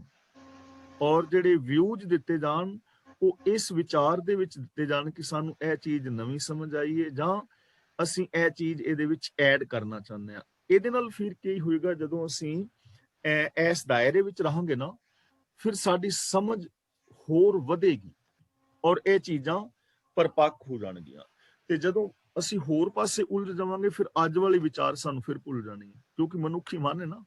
ਇਸ ਲਈ ਟਰਾਈ ਕਰੋ ਕਿ ਅਸੀਂ ਜੋ ਵਿਚਾਰ ਵਿਚਾਰਦੇ ਹਾਂ ਉਹਦੇ ਸੰਦਰਭ ਦੇ ਅੰਦਰ ਕੋਈ ਸਵਾਲ ਹੋਇਆ ਕਰਨ, ਜਾਂ ਮਤਲਬ ਉਹਦੇ ਵਾਸਤੇ ਆਪਣੇ ਵਿਊਜ਼ ਜ਼ਰੂਰ ਰੱਖਣ ਦੀ ਖੇਚਲ ਕਰਿਆ ਕਰੋ। ਤਾਂ ਮੈਂ ਇੱਥੇ ਖਿਮਾ ਦਾ ਜਾਚਕ ਹਾਂ। ਫੇਸਬੁੱਕ ਤੇ ਜਿਹੜੇ ਮੇਰੇ ਵੀਰ ਭੈਣਾਂ ਸੁਣ ਰਹੇ ਨੇ ਉਹਨਾਂ ਦਾ ਵੀ ਧੰਨਵਾਦ। ਹੁਣ ਵੀਰ ਤਰਲੋਚਨ ਸਿੰਘ ਜੀ ਅਨਮਿਊਟ ਹੋ ਗਏ ਨੇ, ਅਗਲੀ ਕਾਰਵਾਈ ਉਹ ਕਰਨਗੇ ਜੀ। ਵਾਹਿਗੁਰੂ ਜੀ ਕਾ ਖਾਲਸਾ, ਵਾਹਿਗੁਰੂ ਜੀ ਕੀ ਫਤਿਹ। ਵਾਹਿਗੁਰੂ ਜੀ ਕਾ ਖਾਲਸਾ, ਵਾਹਿਗੁਰੂ ਜੀ ਕੀ ਫਤਿਹ। ਧੰਨਵਾਦ ਜੀ ਗਿਆਨੀ ਜੀ, ਬਹੁਤ ਬਹੁਤ ਹਮੇਸ਼ਾ ਦੀ ਤਰ੍ਹਾਂ ਆਪ ਜੀ ਦਾ। ਤੇ ਜਿੱਦਾਂ ਗਿਆਨੀ ਜੀ ਦੇ ਕੋਲ ਸੁਣੀ ਲਏ ਸੀ ਤੁਸੀਂ, ਤੇ ਅੱਜ ਦੀ ਜਿਹੜੀ ਕਥਾ ਹੋਈ ਆ ਉਹਦੇ ਵਿੱਚੋਂ ਜੇ ਕੋਈ ਤੁਸੀਂ ਸਵਾਲ ਕਰਨਾ ਤਾਂ ਤੁਸੀਂ ਅਨਮਿਊਟ ਹੋ ਜਾਓ। ਸਾਡੇ ਨਾਲ ਕੁਛ ਜਣੇ ਅਨਮਿਊਟ ਹੋਏ ਆ ਜੀ, ਤੇ ਮੈਂ ਉਹਨਾਂ ਦੇ ਕੋਲ ਸਿੱਧਾ ਚਲੇ ਜਾਂਦਾ ਜੀ। ਤੇ ਸਭ ਤੋਂ ਪਹਿਲਾਂ ਜਗਜੀਤ ਕੌਰ ਜੀ। ਹਾਂਜੀ, ਵਾਹਿ ਖਾਲਸਾ ਵਾਹਿ ਜੀ ਕੀ ਫਤਿਹ। ਗਿਆਨੀ ਜੀ, ਤੁਸੀਂ ਗੱਲ ਕਰਦੇ ਪਏ ਸੀ ਜਨਮ ਮਰਨ ਦੀ, ਤੇ ਅਸੀਂ ਆਮ ਕਹਿੰਦੇ ਹਾਂ ਕਿ ਵੀ ਫਲਾਣਾ ਬੰਦਾ ਪੂਰਾ ਹੋ ਗਿਆ ਜਾਂ ਇਸ ਤਰ੍ਹਾਂ ਹੋ ਗਿਆ, ਪਰ ਇਹ ਸੁਖਮਨੀ ਸਾਹਿਬ ਦੇ ਅੰਤ ਵਿੱਚ ਉਹਨਾਂ ਨੇ, ਗੁਰੂ ਸਾਹਿਬ ਨੇ ਲਿਖਿਆ ਹੈ ਸ਼ਲੋਕ ਵਿੱਚ, ਪੂਰਾ ਪ੍ਰਭ ਆਰਾਧਿਆ ਪੂਰਾ ਜਾਕਾ ਨਾਉ, ਨਾਨਕ ਪੂਰਾ ਪਾਇਆ ਪੂਰੇ ਕੇ ਗੁਣ ਗਾਓ। ਉਹਨਾਂ ਨੇ ਪਰਮਾਤਮਾ ਨੂੰ, ਪ੍ਰਭੂ ਨੂੰ ਹੀ ਪੂਰਾ ਸਮਝਿਆ ਹੈ। ਹਾਂਜੀ, ਤੇ ਆਈ ਡੋਂਟ ਨੋ, ਅਸੀਂ ਸਾਡਾ ਇਹ ਕਹਿਣਾ ਠੀਕ ਹੈਗਾ ਕਿ ਫਲਾਣਾ ਪੂਰਾ ਹੋ ਗਿਆ? ਤੇ ਬਿਕੋਜ਼ ਪੂਰਾ ਤੇ ਇੱਕ ਪਰਮਾਤਮਾ ਹੀ ਹੈ, ਉਹੀ ਹੈ, ਉਸ ਤੋਂ ਇਲਾਵਾ ਤਾਂ ਹੋਰ ਕੋਈ ਪੂਰਾ ਹੋ ਹੀ ਨਹੀਂ ਸਕਦਾ। ਤੁਹਾਡੀ ਗੱਲ ਭੈਣ ਬਿਲਕੁਲ ਠੀਕ ਹੈ, ਪਰ ਕਿਉਂਕਿ ਇੱਕ ਸ਼ਬਦ ਨਾ ਕਈ ਅਰਥਾਂ ਦੇ ਵਿੱਚ ਜਿਹੜਾ ਵਰਤਿਆ ਜਾਂਦਾ ਹੈ, ਹਾਂਜੀ, ਇਸ ਲਈ ਉਸ ਸੰਦਰਭ ਦੇ ਵਿੱਚ ਉਹਨੂੰ ਵਰਤ ਲਈਦਾ। ਰੱਬ ਤਾਂ ਪੂਰਾ ਹੈ ਹੀ ਹੈ, ਉਹਦੇ ਵਾਸਤੇ ਤਾਂ ਪੂਰਾ ਪ੍ਰਭੂ ਹੈ ਹੀ ਹੈ, ਲੇਕਿਨ ਪੂਰਾ ਸ਼ਬਦ ਦੇ ਨਾ ਹੋਰ ਵੀ ਕਈ ਅਰਥ ਨੇ, ਕਿ ਜਿਵੇਂ ਇਹ ਕਮੀਜ਼ ਮੈਨੂੰ ਪੂਰਾ ਹੈ, ਮੇਚਾ ਮੇਰਾ ਪੂਰਾ ਹੈ, ਜਾਂ ਮੇਚਾ ਮੇਰਾ ਘੱਟ ਵੱਧ ਹੈ, ਜਾਂ ਪੂਰਾ ਗਲਾਸ ਭਰਿਆ ਹੈ, ਤਾਂ ਉਹ ਪੂਰਾ ਸ਼ਬਦ ਹੋਰ ਵੀ ਕਈ ਥਾਵਾਂ ਤੇ ਵਰਤਿਆ ਜਾਂਦਾ। ਪੂਰਾ ਸ਼ਬਦ ਸਾਡੀ ਸੁਸਾਇਟੀ 'ਚ ਇਹ ਕਹਿਣਾ ਥੋੜਾ ਲੋਕੀ ਇਨਸਲਟਿੰਗ ਸਮਝਦੇ ਨੇ, ਉਹ ਫਲਾਣਾ ਮਰ ਗਿਆ ਜਾਂ ਫਲਾਣੀ ਮਰ ਗਈ। ਨਹੀਂ, ਪੂਰਾ ਕਹਿ ਦੋ, ਪੂਰਾ ਹੋ ਗਿਆ, ਪੂਰੀ ਹੋ ਗਈ, ਇਸ ਤਰ੍ਹਾਂ। ਇਹ ਕੋਈ ਹੋਰ ਵੀ ਵਰਡ ਹੈਗੇ ਨੇ, ਬੰਦਾ ਕਹਿੰਦਾ ਵੀ ਜੇ ਉਹ ਗੁਜ਼ਰ ਗਿਆ ਜਾਂ ਉਸਦੀ ਮੌਤ ਹੋ ਗਈ, ਨਹੀਂ, ਉਹ ਇਹ ਕਹਿਣਾ ਪਸੰਦ ਨਹੀਂ ਕਰਦੇ, ਉਹ ਕਹਿੰਦਾ ਫਲਾਣਾ ਪੂਰਾ ਹੋ ਗਿਆ। ਬਸ ਉੱਥੇ ਥੋੜਾ ਜਿਹਾ ਕਈ ਲੋਕ ਮਤਲਬ ਆਪਣਾ ਸਮਝਦੇ ਨੇ ਵੀ ਜੇ ਮਰ ਗਿਆ ਕਿਆ, ਤੇ ਜਾਂ ਡੈਥ ਹੋ ਗਈ। ਡੈਥ ਤਾਂ ਲੋਕੀ ਕਹਿਣ ਲੱਗ ਗਏ ਨੇ, ਪਰ ਗੁਜ਼ਰ ਗਿਆ ਸ਼ਬਦ ਕਈ ਵਾਰੀ ਅਗਲਾ ਕਹਿੰਦਾ ਵੀ ਅਗਲਾ ਗੁੱਸਾ ਜਿਹਾ ਨਾ ਕਰੇ ਥੋੜਾ ਜਿਹਾ। ਮੈਂ ਉਹੀ ਕਹਿ ਰਹੀ ਹਾਂ ਨਾ, ਇਸ ਕਰਕੇ ਲੋਕੀ ਆਮ ਯੂਜ਼ ਕਰਦੇ ਨੇ ਵੀ ਬੰਦਾ ਪੂਰਾ ਹੋ ਗਿਆ, ਪਰ ਬੰਦਾ ਮਤਲਬ ਅਸੀਂ ਲੋਕ ਆਮ ਬੰਦਾ ਕਦੇ ਵੀ ਪੂਰਾ ਨਹੀਂ ਹੋਇਆ। ਪੂਰਾ ਤੇ ਇੱਕ ਪਰਮਾਤਮਾ ਹੀ ਹੈ, ਜਿਹੜਾ ਜਿਹਦੇ ਸਾਰਾ ਕੁਝ ਹੈ, ਸਰਬ ਕਲਾ ਸਮਰੱਥ ਹੈਗਾ। ਸਾਨੂੰ ਉਹਦੇ ਵਿੱਚ ਜਿਹੜਾ ਪੂਰਾ ਸ਼ਬਦ ਹੈ ਉਹਦੇ ਵਿੱਚ ਕੁਝ ਪੋਜ਼ਿਟਿਵਿਟੀ ਵੀ ਹੈਗੀ ਹੈ। ਜਦੋਂ ਕਹਿੰਦੇ ਨੇ ਵੀ ਪੂਰਾ ਹੋ ਗਿਆ, ਤਾਂ ਉਹਦੇ ਵਿੱਚ ਫਿਰ ਨੈਗੇਟਿਵਿਟੀ ਨਹੀਂ ਆਉਂਦੀ, ਫਿਰ ਅਫਸੋਸ ਵਗੈਰਾ ਨਹੀਂ ਹੁੰਦਾ ਵੀ ਬੰਦਾ ਪੂਰਾ ਹੋ ਗਿਆ ਤੇ ਹੁਣ ਇਹਦੇ ਵਾਸਤੇ ਰੋਣਾ ਕਿਉਂ ਹੈ। ਉਹ ਪੋਜ਼ਿਟਿਵਿਟੀ ਵਾਸਤੇ ਵੀ ਵਰਤਿਆ ਜਾਂਦਾ ਸੀ, ਕਿ ਜਦੋਂ ਅਸੀਂ ਕਵਾਂਗੇ ਮਰ ਗਿਆ ਤਾਂ ਫਿਰ ਅਫਸੋਸ ਹੋਏਗਾ, ਤੇ ਪੂਰਾ ਹੋ ਗਿਆ ਉਹਦੇ ਵਿੱਚ ਇੱਕ ਪੋਜ਼ਿਟਿਵ ਥਿੰਕਿੰਗ ਵੀ ਮਿਲਦੀ ਹੈ, ਚੜ੍ਹਦੀ ਕਲਾ ਵਾਲੀ ਵੀ, ਕਿ ਫਿਰ ਉਹਦੇ ਵਿੱਚ ਸਾਨੂੰ ਇਹ ਵੇ ਕਿ ਅਫਸੋਸ ਨਹੀਂ ਹੁੰਦਾ, ਦੁੱਖ ਨਹੀਂ ਹੁੰਦਾ ਵੀ ਪੂਰਾ ਹੋ ਗਿਆ। ਲੇਕਿਨ ਉਹ ਕਹਿਣ ਤੱਕ ਸੀਮਤ ਹੋ ਗਈ। ਜੇਕਰ ਉਸ ਪੂਰੇ ਨੂੰ ਇਸ ਢੰਗ ਦੇ ਨਾਲ ਲੈਂਦੇ ਤੇ ਫਿਰ ਸ਼ਾਇਦ ਸਾਡਾ ਜਿਹੜਾ ਸੀ ਥੋੜਾ ਅਫਸੋਸ ਵੀ ਘਟ ਸਕਦਾ ਸੀ। ਇਸ ਲਈ ਇਹਦੇ ਕਈ ਸਾਰੇ ਰੀਜ਼ਨ ਨੇ। ਬਾਕੀ ਪ੍ਰਭੂ ਤਾਂ ਪੂਰਾ ਹੈ ਹੀ ਹੈ, ਤੁਹਾਡੀ ਗੱਲ ਬਿਲਕੁਲ ਠੀਕ ਹੈ, ਔਰ ਲੋਕ ਇਸ ਤਰ੍ਹਾਂ ਵਰਤਦੇ ਨੇ, ਬਿਲਕੁਲ ਵਰਤਦੇ। ਧੰਨਵਾਦ ਭੈਣ। ਧੰਨਵਾਦ ਜੀ। ਕੁਛ ਮੇਰਾ ਖਿਆਲ ਹੈ ਕਿ ਜਿੱਦਾਂ ਜਦੋਂ ਕਿਸੇ ਦੀ ਡੈਥ ਹੋ ਜਾਂਦੀ ਹੈ, ਉਹਦੇ ਵਿੱਚ ਆਪਾਂ ਕੁਛ ਜਿਹੜੇ ਵਧੀਆ ਵਧੀਆ ਲਫ਼ਜ਼ ਆਪਾਂ ਘੜੇ ਹੈ, ਤਾਂ ਕਿ ਕਿਉਂਕਿ ਦੁੱਖ ਦਾ ਟਾਈਮ ਹੁੰਦਾ, ਉਹਦੇ ਵਿੱਚ ਮਤਲਬ ਉਸ ਤਰ੍ਹਾਂ ਦੀ ਗੱਲ ਕੀਤੀ ਜਾਵੇ, ਜਿੱਦਾਂ ਤੁਸੀਂ ਕਹਿੰਦੇ ਨੇ ਕਿ ਪੂਰਾ ਹੋ ਗਿਆ, ਜਾਂ ਅਕਾਲ ਪੁਰਖ ਦੇ ਚਰਨਾਂ 'ਚ ਬਿਰਾਜਮਾਨ ਹੋ ਗਿਆ, ਜਾਂ ਸਵਰਗਾਂ ਨੂੰ ਚਲ ਗਿਆ, ਜਾਂ ਇੱਦਾਂ ਦੇ ਜਿਹੜੇ ਲਫ਼ਜ਼ ਹੈ ਨਾ, ਉਹਨਾਂ ਦੇ ਨਾਲ ਥੋੜਾ ਧਰਾਸ ਮਿਲਦੀ ਹੈ। ਇਹ ਮੰਨੇ ਹੋਏ ਲਫ਼ਜ਼ ਹੈਗੇ ਜਿਹੜੇ ਸਾਡੇ ਸਾਰਿਆਂ ਦੇ ਕੰਨਾਂ 'ਚ ਪੈਂਦੇ ਆ। ਠੀਕ ਹੈ ਜੀ। ਤੇ ਸਾਡੇ ਨਾਲ ਆਪਣੇ ਹਰਭਜਨ ਕੌਰ ਜੀ, ਤੁਸੀਂ ਜਾਣ ਕੇ ਉੱਠਿਆ। ਹਰਭਜਨ ਕੌਰ ਜੀ, ਓਕੇ ਜੀ। ਔਰ ਨਹੀਂ ਭਾਜੀ, ਸੌਰੀ, ਮੈਂ ਨਹੀਂ ਕੀਤਾ ਉਦਾਂ। ਤੁਸੀਂ ਅਨਮਿਊਟ ਸਕੇ, ਮੈਂ ਤਾਂ ਸੌਰੀ ਕੋਈ ਗੱਲ ਨਹੀਂ, ਕੋਈ ਗੱਲ ਨਹੀਂ। ਨੀਨਾ ਜੀ, ਤੁਸੀਂ ਅਨਮਿਊਟ ਹੈ। ਹਾਂਜੀ, ਭਾਈ ਸਾਹਿਬ ਜੀ, ਮੈਨੂੰ ਇਹ ਦੱਸੋ ਕਿ ਰੱਬ ਰਿਹਾ ਸਤ ਸੰਗ ਹਜ਼ੂਰੀ। ਰੱਬ ਰਿਹਾ ਦਾ ਮਤਲਬ ਕਿ ਉਹ ਜਿਹੜੇ ਰੱਬ ਦੇ ਪਿਆਰੇ ਨੇ, ਉਹਨਾਂ ਨੂੰ ਇਹ ਸਮਝ ਆ ਜਾਂਦੀ ਕਿ ਰੱਬ ਰਿਹਾ ਦਾ ਮਤਲਬ ਰਮਿਆ ਹੋਇਆ ਹਰ ਥਾਂ ਦੇ ਉੱਤੇ ਵਸਤ ਰਿਹਾ, ਤੇ ਸਤ ਸੰਗ ਦਾ ਮਤਲਬ ਸਦਾ ਹੀ ਮੇਰੇ ਨਾਲ ਹੈ, ਤੇ ਹਜ਼ੂਰੀ ਦਾ ਮਤਲਬ ਹਾਜ਼ਰ ਨਾਜ਼ਰ ਹੈ, ਗੈਰ ਹਾਜ਼ਰ ਨਹੀਂ ਹੈ। ਇਹਦੀ ਸਮਝ ਆ ਜਾਂਦੀ ਹੈ। ਰਮਿਆ ਹੋਇਆ ਰੱਬ ਰਿਹਾ ਦਾ ਮਤਲਬ ਰਮਿਆ ਹੋਇਆ, ਵਿਆਪਕ, ਕੰਟੀਨਿਊ, ਹਰ ਥਾਂ ਦੇ ਉੱਤੇ। ਅੱਛਾ ਜੀ। ਸਤ ਸੰਗ ਦਾ ਮਤਲਬ ਸਦਾ ਨਾਲ, ਸੰਗ ਦਾ ਮਤਲਬ ਨਾਲ, ਤੇ ਹਜ਼ੂਰੀ ਦਾ ਮਤਲਬ ਹਾਜ਼ਰ ਨਾਜ਼ਰ। ਅੱਛਾ ਜੀ, ਠੀਕ ਹੈ ਜੀ। ਨੀਨਾ ਜੀ, ਹੋਰ ਤਾਂ ਨਹੀਂ ਕੁਛ? ਹਾਂਜੀ, ਬਸ ਤੇ ਹੋਰ ਕੋਈ ਕਿਸੇ ਨੇ ਵੀ ਅਨਮਿਊਟ ਹੋਣਾ ਤਾਂ ਹੁਣੇ ਹੋ ਜਾਓ ਜੀ, ਤਾਂ ਕਿ ਆਪਾਂ ਹੁਣ ਇੱਥੇ ਸਮਾਪਤੀ ਕਰ ਦਿੰਦੇ ਜੀ। ਕੱਲ ਨੂੰ ਸ਼ਨੀਚਰਵਾਰ ਹੈ ਜੀ, ਤੇ ਕੱਲ ਨੂੰ ਵੀ ਕਲਾਸ ਲੱਗਣੀ ਆ, ਸਾਰਿਆਂ ਨੂੰ ਪਤਾ ਹੀ ਹੈ ਜੀ। ਤੇ ਬਾਕੀ ਜਿਹੜੇ ਰੈਸਟ ਆਫ ਪੀਪਲ ਹੋਣਗੇ ਉਹ ਮੰਡੇ ਨੂੰ 1 ਵਜੇ ਮੁੜ ਕੇ ਇਸੇ ਪਲੇਟਫਾਰਮ ਤੇ ਆਉਣਗੇ ਜੀ। ਤੇ ਉੱਦਾਂ ਹੀ ਆਪਾਂ ਛੁੱਟੀਆਂ ਲਈਏ। Have a good weekend and come back Monday. See you. ਲਓ ਫਤਿਹ ਜੀ। ਵਾਹਿਗੁਰੂ ਜੀ ਕਾ ਖਾਲਸਾ, ਵਾਹਿਗੁਰੂ ਜੀ ਕੀ ਫਤਿਹ। ਫਤਿਹ। ਵਾਹਿਗੁਰੂ ਜੀ ਕੀ ਫਤਿਹ ਜੀ।